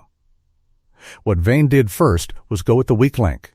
He had Loomis brought to him, and he did not threaten the man outright, being too careful for that, but he let Loomis understand that he knew the agent had been talking, and he moved to send Loomis out of the country on the next eastbound train with a purse of money and a promise of worse than money if he stayed, meaning to remove the one witness who could tie the crooked book to Vane's own hand.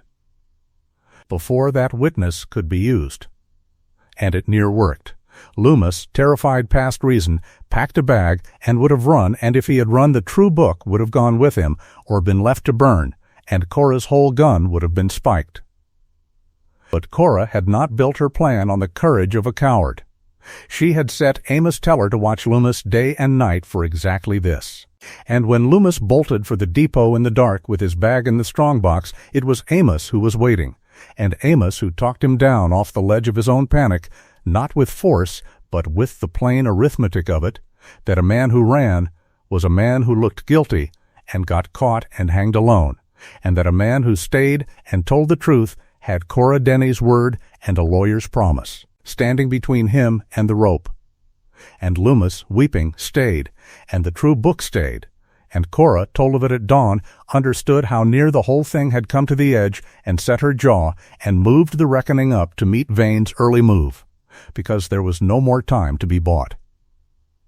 She sent word, quiet and fast, to the 4 hired men, and to Del Hobie and Amos Teller, and to 2 other broken families besides, all the folk Emmett Vane had bled along the Sweetwater over the years, and she asked them to be in Cedar Bluff on the last day of September, at the bank, at the noon hour when the Rourke note came due.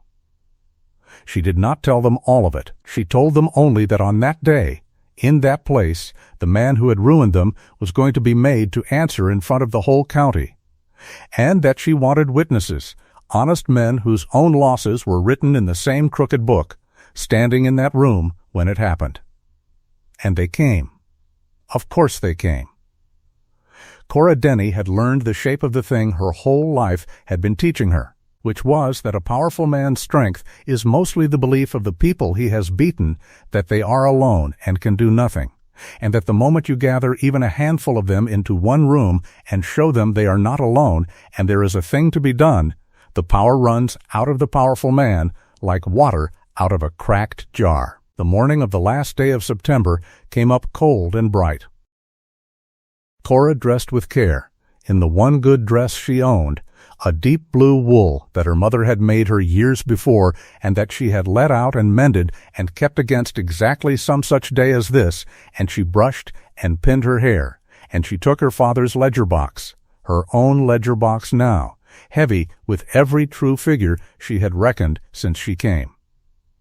And she rode into Cedar Bluff beside her husband with old Gideon driving the wagon behind, and Pearl between them scrubbed and solemn. And the town, seeing the Rourkes come in dressed as if for church on the day their ranch was to be taken, thought it the saddest and most foolish kind of pride, a beaten family putting on its Sunday best to be turned out of doors. And more than a few of them followed along to watch, which was exactly what Cora wanted. The bank at Cedar Bluff was the finest building on the street, brick where everything else was board, and Emmett Vane was waiting in it, and he had made of the calling of the note the small public spectacle he liked. With the banker behind the counter and the papers laid out and a scatter of townsfolk come to see, and he greeted the Rourkes when they came in with a soft courtesy that was worse than any sneer, condolence over a death he was himself committing, and he said how sorry he was that it had come to this, and how he had always thought well of Silas's father, and how he hoped there need be no unpleasantness, that a man who could not meet his obligations did best to meet his ruin with dignity. And Silas Rourke, who 3 months before would have had to swallow that whole and choke on it, stood straight in his clean shirt and said nothing at all, only looked at Vane with a steady cold eye and let his wife step forward, because they had agreed she would carry it, this being her country, the country of ledgers and true figures, far more than his. Cora Denny set her box on the banker's counter. "You've called our note, Mr. Vane," she said, and her plain, steady voice carried to every corner of that brick room. $1,100 due today. "Before we settle it, I'd ask the room to indulge me a small matter of arithmetic, since arithmetic is what this whole business has always really been about," under the courtesy. Vane, easy and amused, said the lady might reckon all she liked, that figures did not change what was owed.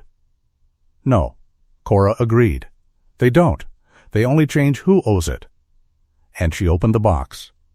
She laid it out for that room the way she would lay out a lesson for a slow but not stupid pupil, one plain fact set atop the next until the shape of the whole was past any denying. And she did it without heat, which was worse for Vane than any shouting, because a room will discount anger, but it cannot look away from a calm woman reading true numbers off a page.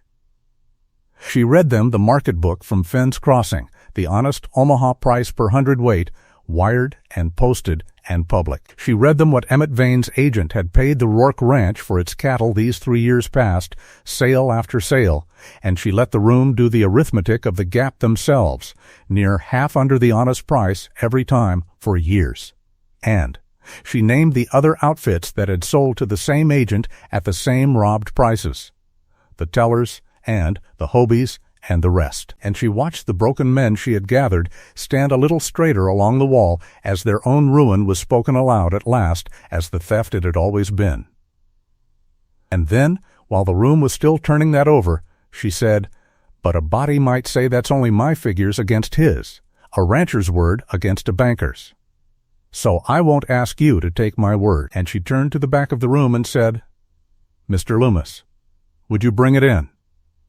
And Loomis came in from the side room where Amos Teller had kept him, gray and shaking but upright, and he set his strong box on the counter beside Cora's ledger box, and he unlocked it with his own key, and he took out the true book, the second set, the real one. And in a voice that cracked and studied and cracked again, he told that room what it was, and who had ordered every crooked entry in it, and how the underprices had been set by Emmett Vane himself and the difference funneled back to Vane's own accounts, and how the water liens on 4 ranches had been written tangled on purpose to Vane's design so the water would fall to him when the notes he had engineered came due. It is a hard thing to watch a coward find the one brave act of his life, and the room watched Loomis find his, and it was not a pretty bravery, it was a weeping, shaking, wretched bravery, but it was real, and it was enough. Emmett Vane did not shout. I told you he was not a stupid man, and a stupid man might have shouted, might have threatened, might have made of himself in that moment the very picture of guilt the room was already half decided on.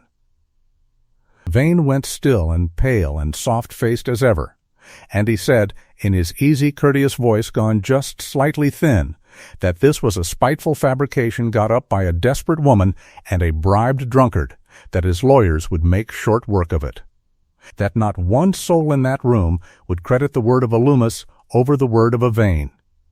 And for the space of a breath it hung there, because he was right that his name was strong and their names were weak, and a lesser gathering might have wavered. But Cora had reckoned even that. Maybe they wouldn't credit Mr. Loomis alone, she said, and maybe your lawyers are as good as you say. But it isn't one voice, Mr. Vane. It's the book, and it's Mr. Loomis, and it's every man along this wall whose true sales are written in that book in your agent's hand, and it's the fence-crossing market wire that any man here can check for himself by telegraph before the hour's out. And it's the honest weight tickets from my own sale that I hold right here. And it's a United States Marshal I have sent for or who will be on the noon train, because the crossing of the territory line to sell those cattle makes your agent's fraud a federal matter and puts it past the reach of any county judge you happen to own. That last was the stone that broke it, whether or not the marshal ever came, and by the by he did come. Because a room does not weigh a single lie against a single truth, it weighs the whole heft of a thing.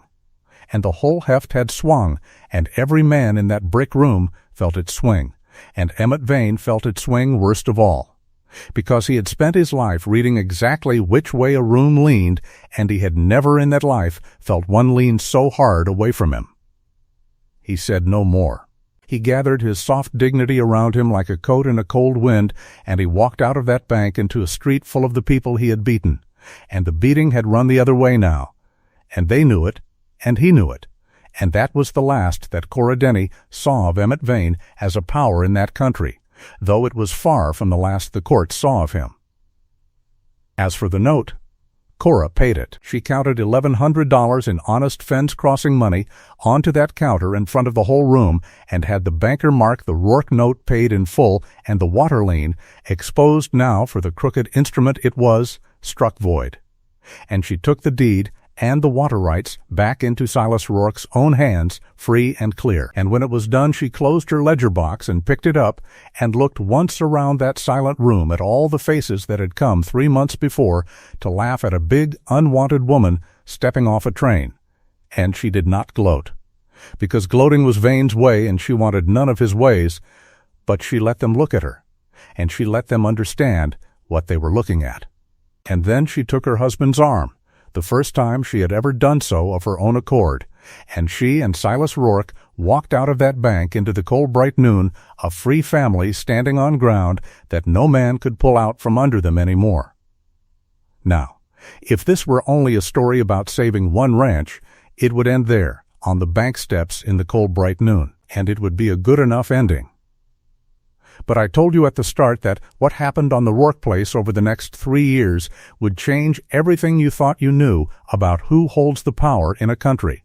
And saving the ranch was only the first day of it, because Cora Denny had not come 400 miles and broken a cattle baron to sit small on one saved quarter section and be grateful. She had learned at that fire outside Fenn's Crossing, listening to a beaten man say out loud that he could buy back in, the true size of the thing that was possible, and she meant to build it. It began with the water. The Sweetwater rights that Vane had schemed to steal made the Rourke place the natural head of the whole valley, and with the lien-struck void and Vane's power broken, Cora saw that the same water which had nearly damned them could be made the foundation of something far larger than one ranch, if the ranchers along that valley, the broken ones and the surviving ones both, could be brought to work together instead of being picked off one at a time the way Vane had picked them. So through that first winter she went from place to place, sometimes with Silas and sometimes alone, and she laid before those hard, suspicious frontier people a plain proposal, that they pool their cattle for the long drive east to the honest railhead, share the cost of the drive and the wages, and split the far better price they would all get by selling together in a bunch big enough that the Chicago buyers came to them, and that they stand together on the water and the range so that no single one of them could ever again be isolated and bled. It was not an easy sell. Frontier men are proud and wary and slow to trust, and more than one door was near shut in her face. But she had a thing no argument could match, which was that she had already done it once and had the doubled Fenn's Crossing money to prove it, and slowly, one hard-won family at a time, they came in. By the spring of the second year, the Sweetwater Cattle Association, which is what they came to call it, drove better than 900 head east together, of which the Rourke place ran the largest single share, and every family in it came home with more money than they had seen since Vane first set his soft hand on the valley, and the ones who had scoffed at the fat woman's scheme the winter before came asking, that next winter, if there was still room to join. There was always room. Cora made sure of that. She had not forgotten 1 hour of what it was to be the one shut out, and she built the thing she built with the door held deliberately open, which is a rarer thing in this world than any amount of cleverness, and turned out, in the long run, to be the truest source of her power. Because people will follow to the ends of the earth the one leader they have ever known, who did not slam the door behind herself once she was safely through it. And the numbers climbed. I promised you numbers, because this is a story about the kind of vindication that cannot be argued with. The kind you can count, and here they are. The Rourke place came through that first terrible September with 151 head. By the end of the second year, with the water secured and the range no longer bleeding stock onto Vane ground and the honest price banking real money back into the herd instead of Vane's pocket, it ran better than 400. Back to what old Rourke had run in his best days. But that was only the beginning, because in the third year the thing Cora had been quietly building toward since that fire came to pass, which was the railroad. The Union Pacific, pushing its cattle business hard, wanted large, steady contracts, wanted an outfit that could deliver a great many uniform quality beeves to the railhead on a schedule, reliable, year on year. And there was not a single ranch in that country big enough or organized enough to be that outfit. But the Sweetwater Association was. Cora Denny, who could read a contract the way she read a river, went to the railroad's cattle agent herself, in the same good blue wool dress, with her ledgers and her weight tickets and her association's tally, and she did not go as a supplicant. She went as the head of the largest single cattle interest in that whole stretch of the territory. And she negotiated a shipping and supply contract that guaranteed the association's beef a place on the eastbound cars every season at a fixed fair price, cutting out every middleman and every crooked agent forever, and she signed it. And the railroad's man, who had expected to deal with some grizzled cattle king and found instead a broad, calm woman who outread him on every clause, said afterward that he had rarely been so thoroughly and so pleasantly beaten in a negotiation in his life. There were those who tried, in those growing years, to do to Cora what Vane had done, for a country that has bred one such man will always breed another. And the honest price the association commanded was a standing temptation to every sharp operator who thought a woman at the head of it must be the soft place to push. One season a slick cattle broker came out from Omaha with a scheme to buy the whole association's beef forward at a fixed low price against a promise of guaranteed sale, dressed up in enough fine paper and easy talk to fool a good many plain ranchers. And he made his pitch to Cora in her own parlor, expecting to walk out with a signed contract and a fortune skimmed off the top of it. Cora heard him out, courteous and quiet, poured him coffee, let him spread all his fine paper on her table, and then she took it up and read it the way she read everything, and she found the trap folded into the 9th clause the way she had found the water lean in the box that first cold night. A little tangled hook of language that would have let him refuse delivery in any year the price ran. High and hold the association to the low price, in any year it ran low, so that heads he won and tails they lost. Forever, she set the paper down, and she looked at that Omaha broker across her own table, and she said, mild as milk, that it was a fine-looking contract, and she thanked him for writing all this way, and that the association would be keeping the 9th clause as a curiosity to show thee. Children how a thief dresses for church, but that they would not be signing it, not this year nor any year, and that he might tell whoever had sent him that the Sweetwater country had already had its education in men who wrote their stealing into the fine print and had graduated. The broker went back to Omaha empty-handed, and the story of it ran up and down that country and did more than any amount of preaching to teach the plain ranchers of the association to bring every fine, papered stranger to Cora's table before they signed a thing, and after a while the sharp operators stopped coming altogether, the way coyotes stop coming to a henhouse that has proven it keeps a dog. She was the dog. She was glad to be the dog. A woman who has been savaged young learns there is honest work in the keeping of a door, and no shame at all in teeth. With that contract in hand, the whole valley's fortune turned, and turned hard, and turned up. By the 5th year, the Rourke brand, which Cora had redrawn herself into a simple clean mark that a buyer in Omaha learned to look for and to trust, ran on better than 2,000 head of good beef cattle, and by the 7th year it ran on better than 4,000, and the Rourke place had grown from one mortgaged quarter section into the head ranch of a holding that stretched across the best of the Sweetwater country, deeded and free and clear, the largest single cattle operation in that whole corner of the Wyoming territory. 4,000 head. I want you to hold that number up against the 151 she counted that first cold week, and against the 140 a beaten man had written off, and against the $9 and the 1,100 and all the small mocked figures this story began with, because that is the whole arithmetic of it, laid end to end. And it comes out to this, that a woman the town of Cedar Bluff had priced at nothing built, in 7 years, with her own head and her own back and her own held open door, the richest ranch for 100 miles in any direction. And the town that had laughed. Ah, the town.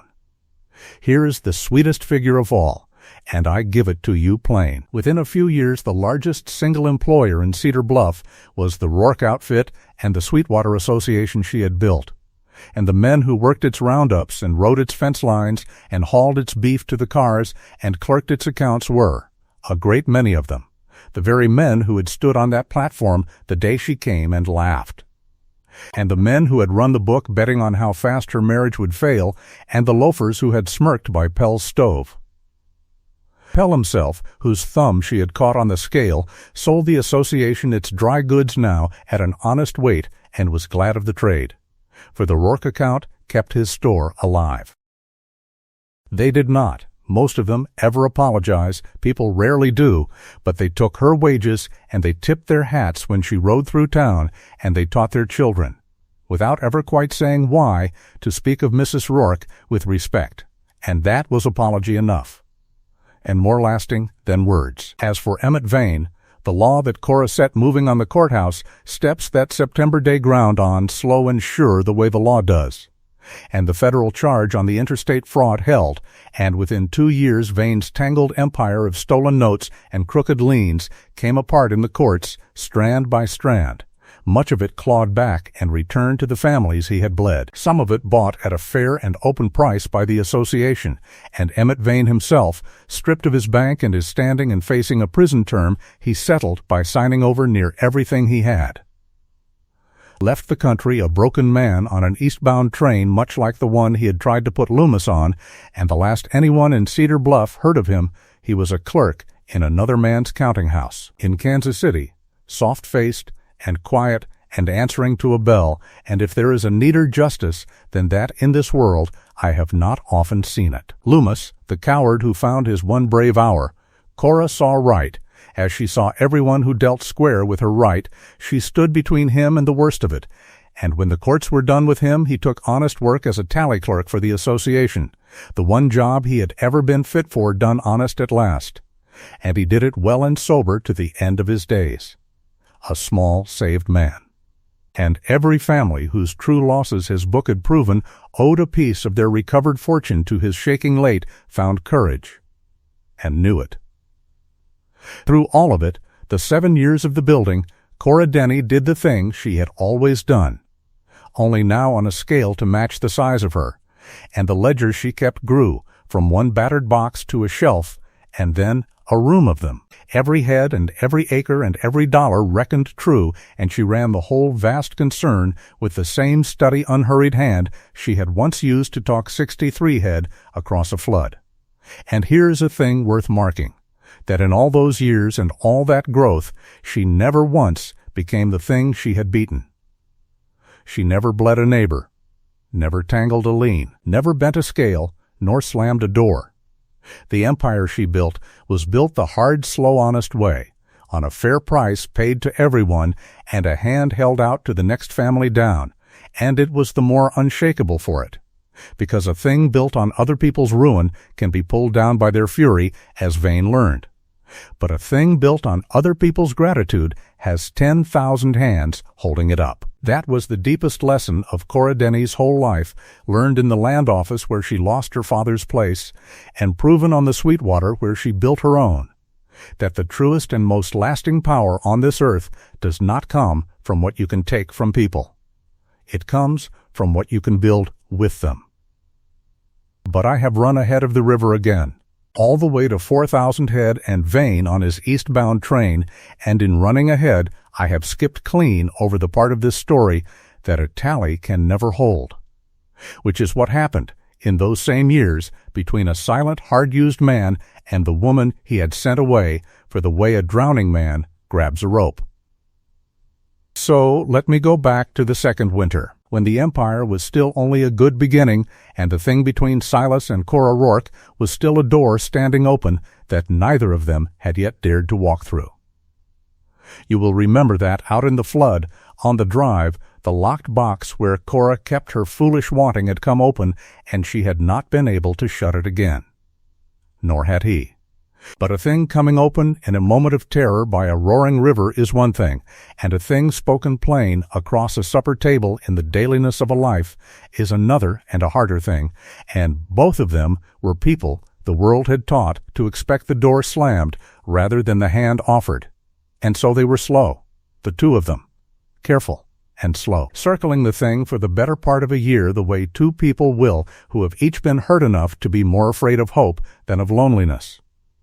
It showed in small ways, all through that first year and into the second.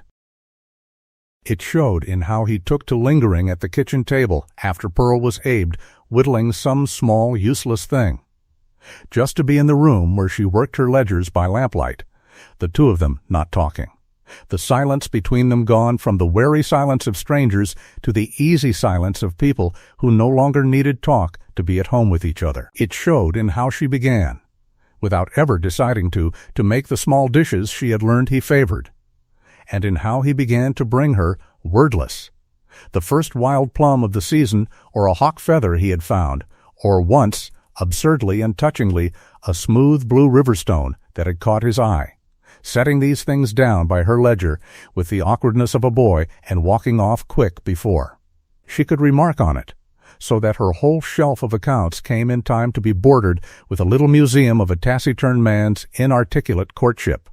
It showed most of all in Pearl, who bloomed that year like a plant brought in out of the cold, who had a mother again in every way that mattered, whose hair was brushed and whose questions were answered, and who took to calling Cora Ma one ordinary morning without any fuss made of it.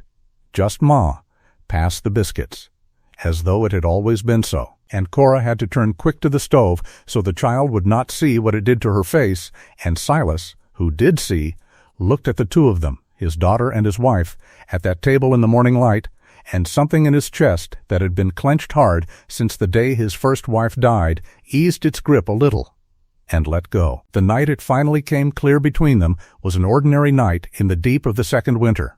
No flood, no crisis, nothing to force it. Which is perhaps why it could finally happen, because the big dramatic moments had never been where either of them could speak the true thing.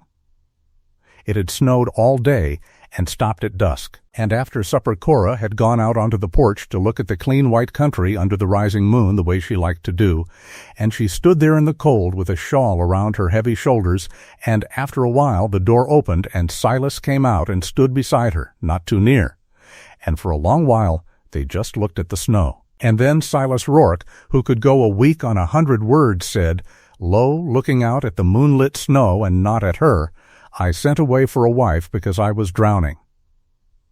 I want you to know I know what a poor cold reason that was to bring a person all this way. I came for a roof, Cora said. That was no better. No, he agreed, and then, after a silence, harder. The words plainly costing him, but it isn't the reason anymore. For me. It hasn't been for a long while. I don't know how to say it better than that. I never was any good at saying things. Cora Denny stood very still. She had spent her whole life being braced against the blow that follows hope, and every instinct she had told her to keep her face level and give nothing. The way she had on the platform, the way she had all her hard life.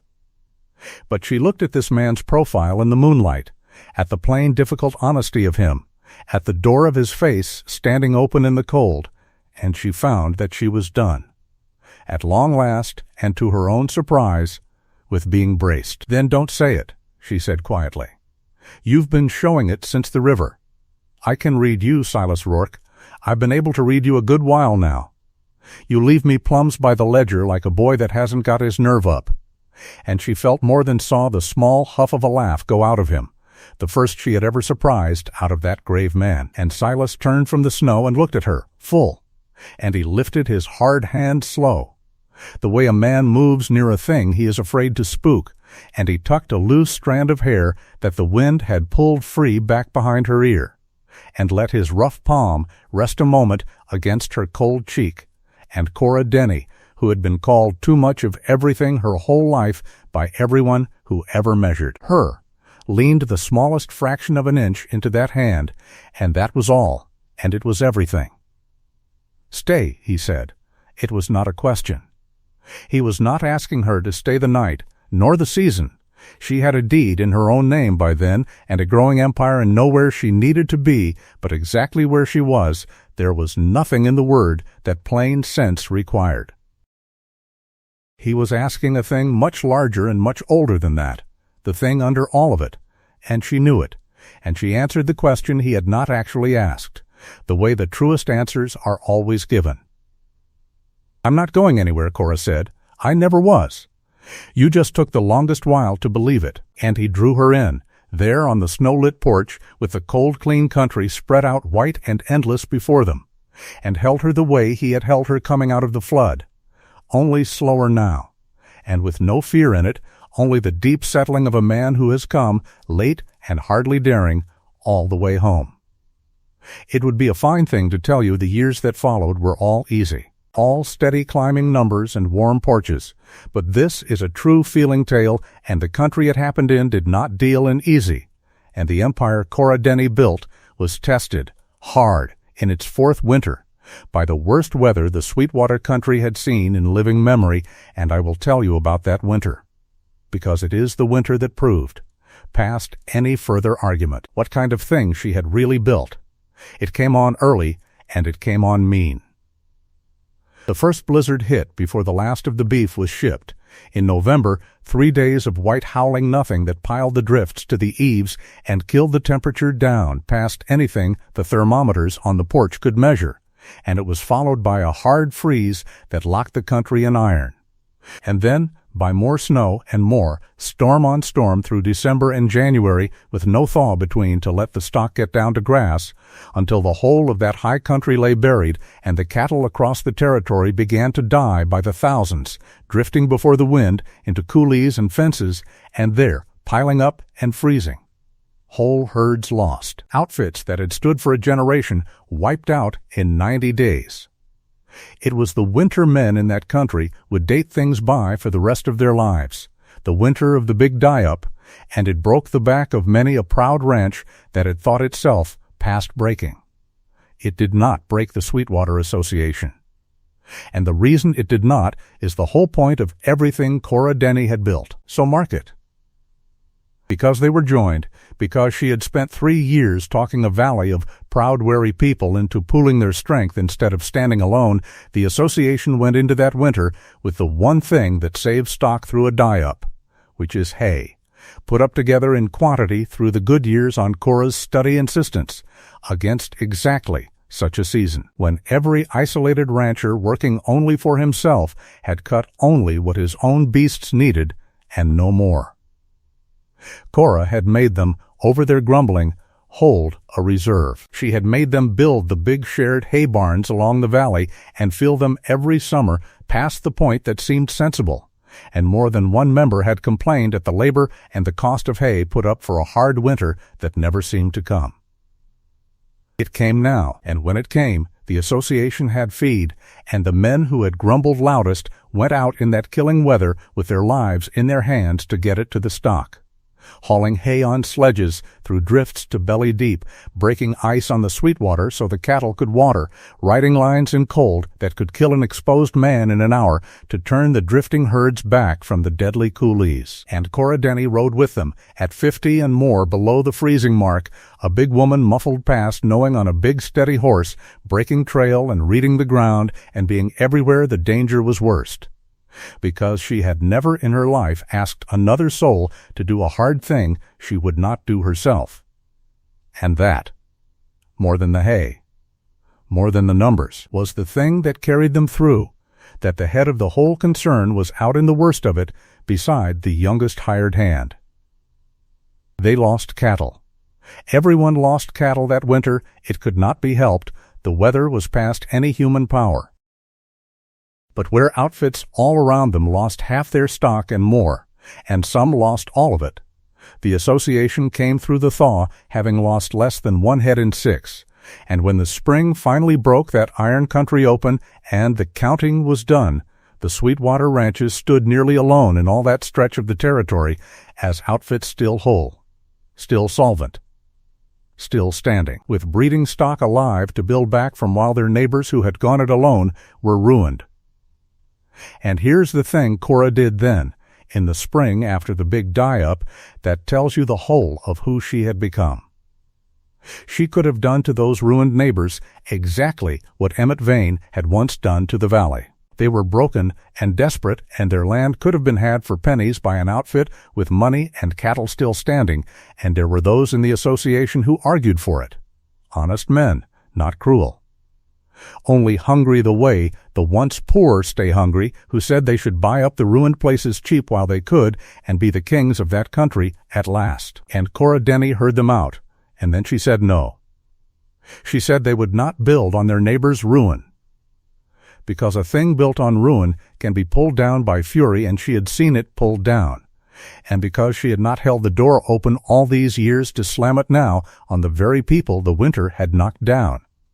Instead, the association did a thing that was talked about in that country for 50 years after. It carried its ruined neighbors through. It lent them breeding stock to build back with, on fair terms, no interest, pay when you're able. It took them into the association so they would never again face a winter or a vein alone. It held the door open even then, even when holding it open cost real money and slower growth, and every family it carried through that spring became, ever after, a part of the thing Cora had built.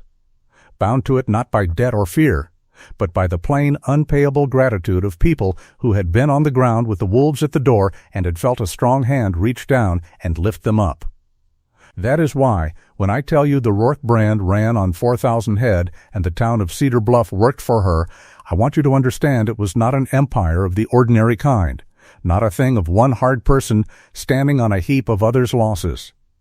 It was the opposite of Vane's kind of empire in every way that a thing can be opposite. And it was, for exactly that reason, unbreakable. Because you cannot pull down a house that 10,000 grateful hands are holding up, and the whole Sweetwater country had become, by then, one great many-handed house, and the big woman the town had priced at nothing was its steady beating heart.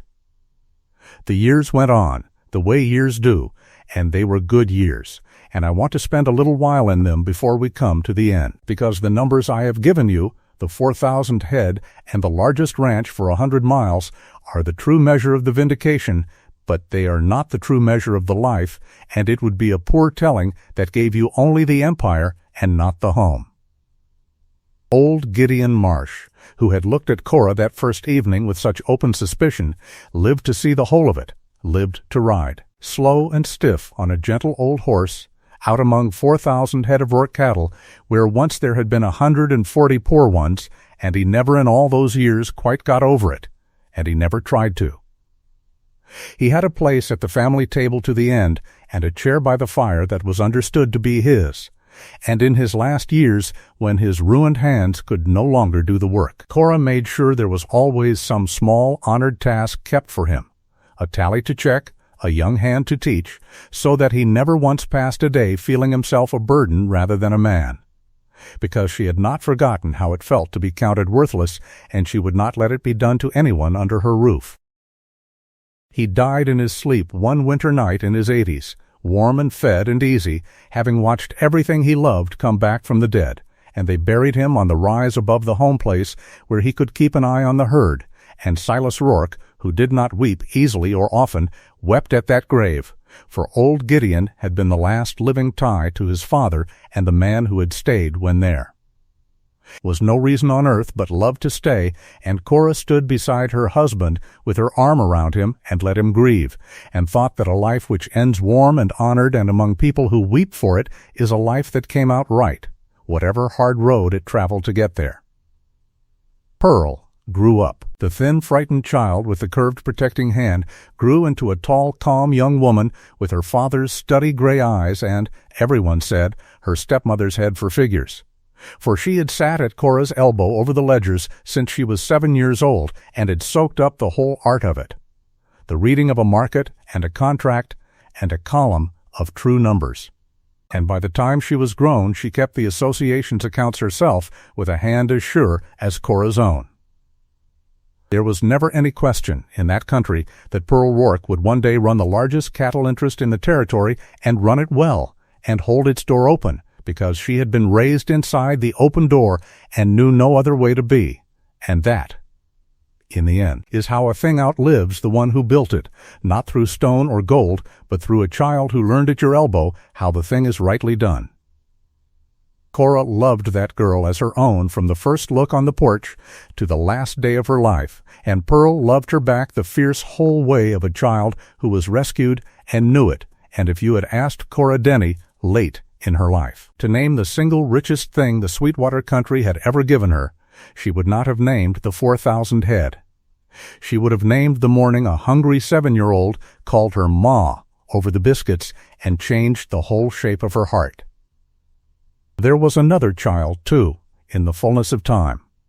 A boy born to Cora and Silas in the 4th year. A broad, strong, laughing boy they named for old Gideon, and then a girl after him, so that the house that had held one silent, grieving man and one frightened child came in time to be full of the noise and clatter and warmth of a real family, the kind of house Cora had not dared, on the train coming west, to let herself even wish for.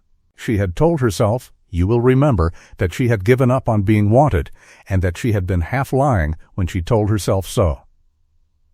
Here is where the lie was fully paid off and the truth stood plain.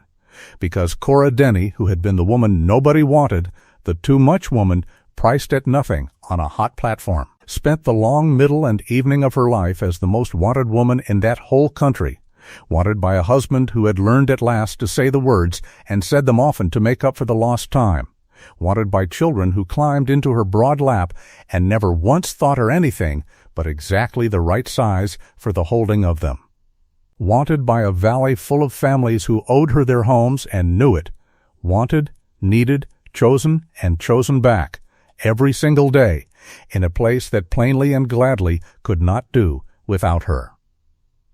And Silas, that silent, hard man who had sent away for a last guard and drawn instead the whole winning hand, softened over the years into something Cora would not have believed possible that first cold evening by the dead hearth. Not a talkative man ever, but a man whose rare words came easy now and warm. A man who reached for her hand at the supper table out of plain habit of affection, who had been seen, more than once, to laugh out loud, who told his son the story of the flood so many times the boy could recite it, always ending it the same way, always with the same wonder in his voice all those years later, and your ma walked out into that river like she'd been walking it her whole life, and she never lost a single head. And I stood on that bank, and I knew right then, son, I knew what I had, even if it took me a shameful long while to say it. He said it now. He said it to anyone. He was not ashamed of her, that man who had once tightened his jaw on a platform in shame at himself, not ashamed of her size nor her sharpness nor the plain fact that she had saved him and everyone knew it. He was proud of her the way a man is proud of the sun coming up, openly and without complication, and he wore that pride where the whole county could see it. And the whole county, which had come once to laugh, came in time to understand that Silas Rourke was the most fortunate man in the territory, and to say so, and he agreed with them, every time gladly. There is a scene I want to give you, from about the 7th year, because it draws the whole reversal into one frame better than any tally can. Every autumn after the beef was shipped, the Sweetwater Association held a gathering at the Rourke home place, a great harvest supper for all the families in it and their hands. 100 people and more sitting down at long plank tables in the big barn with lanterns strung up in the rafters, and it had grown to be the event of the year in that country, the thing folks marked their calendars by. And on the 7th autumn, Cora Denny stood up at the head of those tables to say the few words she said every year. And she looked out over that lantern-lit crowd, and she saw among them, scattered through the warm, noisy, grateful 100, a good many of the faces from the platform. There was the man who had said 2 months, Emmett. There were the loafers from Pell's stove. There was Pell himself, prosperous again off the association's trade, laughing at some hand's joke. There were the wives who had said, Lord, I didn't know he was that hard up, older now and glad of the good years the Rourke outfit had brought the whole town, and their grown children who had never known the hungry times and thought of Mrs. Rourke simply as the great lady of that country. The way you think of a thing that has always been. Not one of them, sitting in her barn eating her beef under her lanterns, was the enemy anymore. That was the strange, soft truth Cora had come to over the years, that she had not beaten those people. Not really. Not the way she had beaten Vane. She had simply outlasted their smallness and outbuilt it and folded them, in the end, into a prosperity so wide it had no edge left to keep them out, and the laughing had stopped not because she had crushed it, but because she had made a country where there was nothing left to laugh at, and a great deal to be grateful for, and gratitude and contempt cannot live in the same room for long. One of them always leaves. She looked out at all those faces that had once priced her at nothing, and she felt no triumph over them, which surprised her, only a kind of large, tired tenderness. The feeling of a person who has climbed so high up the mountain of her own life that the things which once loomed enormous have gone small and harmless in the distance below. And she said her few words, which were the same every year, a thanks for the season and the work and the standing together, and she sat back down beside her husband, and the supper went on. And that was the shape of her vindication in the end. Not a boot on anyone's neck, but 100 people eating well in her barn who would once have watched her starve. Now I have used, all through this telling, the plain word for what Cora Denny was. A big woman, a heavy woman, broad through the shoulder and heavy through the hip. Because that was the word the world used to price her, and I wanted you to feel the weight of that pricing the way she felt it. But I want to set down clearly, here near the end, what that body actually was, because the world had the whole account of it exactly backward. The world looked at Cora Denny and saw too much, saw excess, saw a thing to be dismissed and mocked and bet against. But every single thing this story is made of was made by that body the world dismissed. It was her broad, strong back that spliced the miles of fence and turned the calf that was coming wrong and rode the killing winter lines when the young men flagged. It was her heavy, sure feet that read the hidden shelf and carried her study across the flood where a slighter person would have been swept away. It was her big, capable hands that fed a starving child back to hope and kept the true ledgers that broke a cattle baron and signed the contract that turned a valley's fortune. The very fullness the world had called too much was the whole source of the strength that saved them all, and the fullness of her body was only ever the least of it.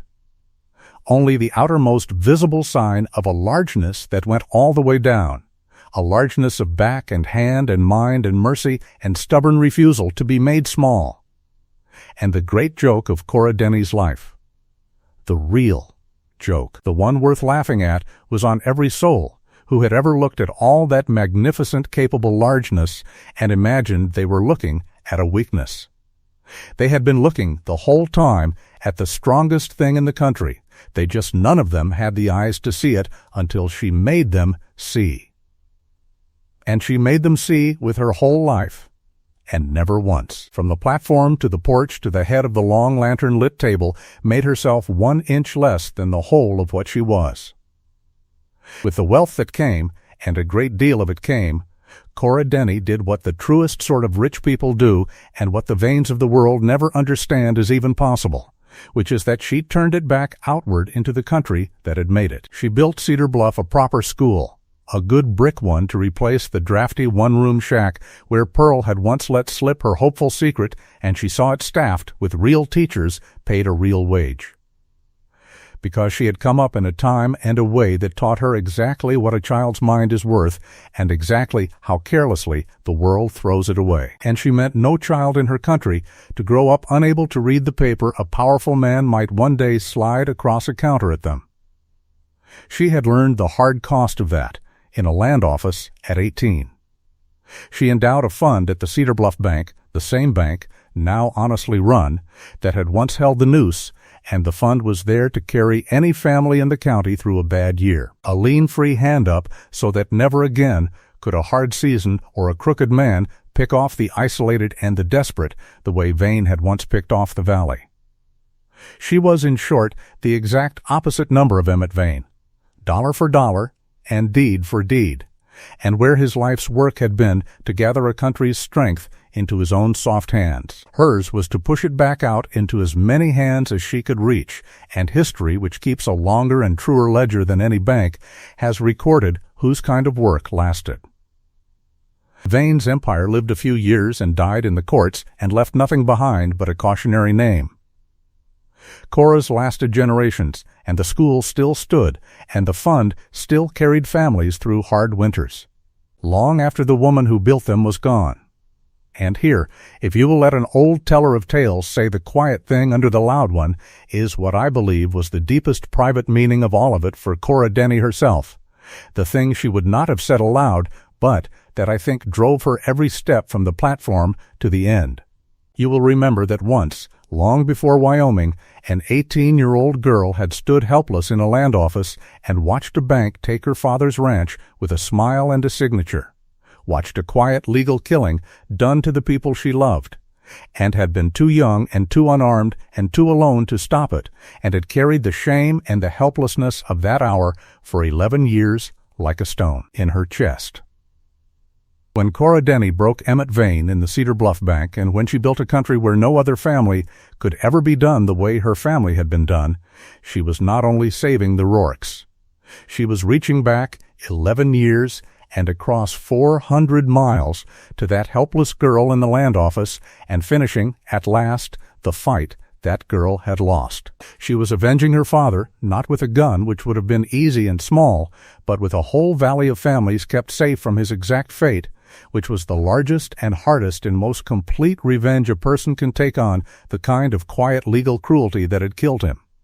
The revenge of making a world where it cannot happen again.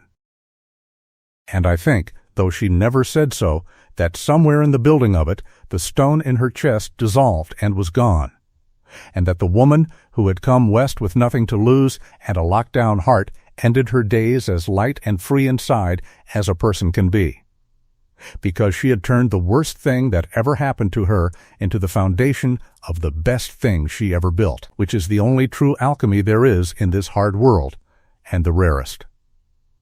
The numbers, one last time, because you have earned the full accounting, and because this is a story that keeps its books honest. She began with $9 in the story the whole country told about her arrival, which was not even the truth, and with 151 head she had to count herself because a beaten man had given 11 of them up for lost, and with $1,100 of debt, and a note 14 weeks from ruin, and a water lien written to steal the ground out from under her family. She ended with 4,000 head under the Rourke brand and the largest single cattle holding for 100 miles in any direction, with a railroad contract that fixed a fair price for a whole valley's beef, with a school and a fund and a town, with a husband who had learned to say the words, and 2 children of her body and 1 of her heart, and with the plain unpurchasable devotion of every family in the Sweetwater country, and if you set those 2 columns side by side, the coming in and the going out,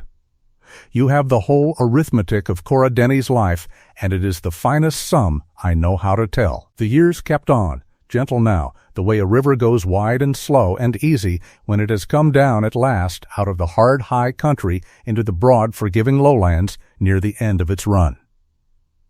Cora and Silas grew old together on the home place, and it was a good growing old, the kind that most people only get to wish for. They handed the running of the association over to Pearl a little at a time, the way a wise elder hands over a thing, not all at once in a crisis, but slow and deliberate over years, so that the passing of it was seamless and sure, and Pearl took it up with the steady open-handed way she had learned at Cora's elbow, and under her the thing her stepmother had built did not falter or shrink, but went on and grew, because it had been built right, on gratitude and fair dealing and the held open door. And things built right have a way of outliving their builders and carrying their builders' goodness forward into years the builders never see. That is the truest kind of empire, the kind that does not need you anymore, the kind you can safely lay down and walk away from into your own last quiet seasons, knowing it will stand. And Cora Denny had built exactly that kind, and knew she had, and it let her lay down the great weight of it in her old age with an easy heart. She and Silas took to spending their evenings on the porch of the home place, the same porch where he had once told her to stay on a snow-lit night, and they would sit there in 2 worn chairs as the sun went down gold over 4,000 head of cattle grazing on ground that no man could ever take from them, over barns and windmills and the far lights of a prosperous valley full of families who owed them everything and loved them for it, and often they did not talk at all, having long since passed into that deepest country of a shared life where the silence itself is the conversation, the same easy silence that had first grown up between them over a lamplit ledger a lifetime before, only deeper now, worn smooth by 40 years. Sometimes Silas would reach over without looking and take her hand, her big capable hand gone soft and spotted now with age but still, to the last, the strongest and surest hand he had ever known, and hold it. And that was all. And it was everything. The way it had been on the porch in the snow, the way it had been coming out of the flood. And their grandchildren, for there came to be grandchildren, Pearl's children and the children of the boy they named for Gideon, would play in the yard below the porch in the long old evenings, and sometimes one of them would climb up into Cora's broad lap, that lap that had room in it for any child who ever needed holding, and ask her to tell the one about the river. And Cora Denny would settle the child against herself and look out over the country she had built and tell it again, the way she had told it 100 times. The flood and the hidden shelf and the old brindle mother and the 63 heads strung out across the brown water, and the children never tired of it. Because a child knows a true story when it hears one, and knows to hold on tight to the ones that tell them the world can be saved by the very person nobody thought could save it, since a child, being small and often overlooked itself, needs that particular story more than bread. And Silas would listen to her tell it 40 years on, with the same wonder in his face he had worn on the bank that day, and when she came to the end of it, he would say, every time, the same thing. Quiet, half to the grandchild and half to the woman he had spent his life learning how to love out loud, your grandmother walked out into that river like she'd been walking it her whole life. And in a way, of course, she had. She had been walking hard water her whole life, reading the hidden shelf under the surface of things where other people saw only the flood, finding the safe way across where the whole crowd on the bank had already called it lost, and the sweet water on that terrible drive was only the one time the whole country got to watch her do the things she had been doing quietly since she was a girl in the Nebraska sandhills.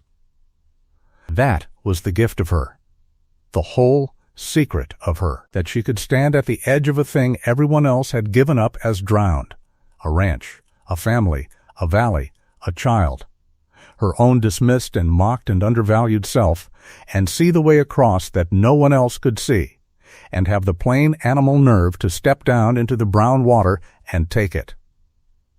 The town was wrong about her from the first hour to the last, wrong in the one way that matters, because they looked at Cora Denny and saw a heavy woman priced at nothing, and what was actually standing on their platform that hot afternoon, carpet-bag in one hand and her father's ledger box under her arm, was the strongest and the ablest and the most quietly formidable person any of them would meet in the whole of their lives. And it took her the better part of 40 years to make them understand it, and she made them understand it not with a single word of argument, but with the patient, overwhelming evidence of a life. When she died, at last, full of years and warm in her own bed in the house she had saved, with Silas's hand in hers, for he outlived her by only a single winter, and everyone said he simply could not find the way across without her, and did not much try, the whole Sweetwater country closed its doors and came to bury her, hundreds of them, the families and their children and their children's children, the hands and the neighbors and the grown grandchildren, and the school she built let out for the day. And the trains that carried her beef east ran black bunting on their engines that week out of the plain respect of railroad men for a trader they had never bested. And they laid Cora Denny to rest on the rise above the home place beside old Gideon Marsh, where the two of them, the crippled old hand who had taken off his hat to her and the big unwanted woman he had known, both of them, for exactly what she was, could keep an eye together on 4,000 head of Rourke cattle grazing the good grass down the long green seam of the Sweetwater to the base of the Blue Hills. Forever the ranch was whole. The water was running, clear and free and belonging to the people it flowed past the way she had made it. The debt was 40 years paid, and the crooked man 40 years gone, and the door she had held open all her life stood open still, held now by the daughter of her heart and the children of her body, and it would go on being held open, that door, for generations of families in that country who would never know the name of the heavy woman who first propped it wide, but who would live their whole safe, prosperous lives in the warm light that came through it. And Cora Denny, who had boarded a train west with $11 and a locked-down heart and told herself she had given up on ever being wanted, who had stepped down onto a platform full of laughter and been priced at nothing by a whole town, who had walked out into a flood that every man on the bank had already surrendered and come back through it with everything saved. was. From that first cold night by the dead hearth to the last warm one with her husband's hand in hers, never again, for one single day of the rest of her long and well-loved life, unwanted and never, not for one single hour of it, alone.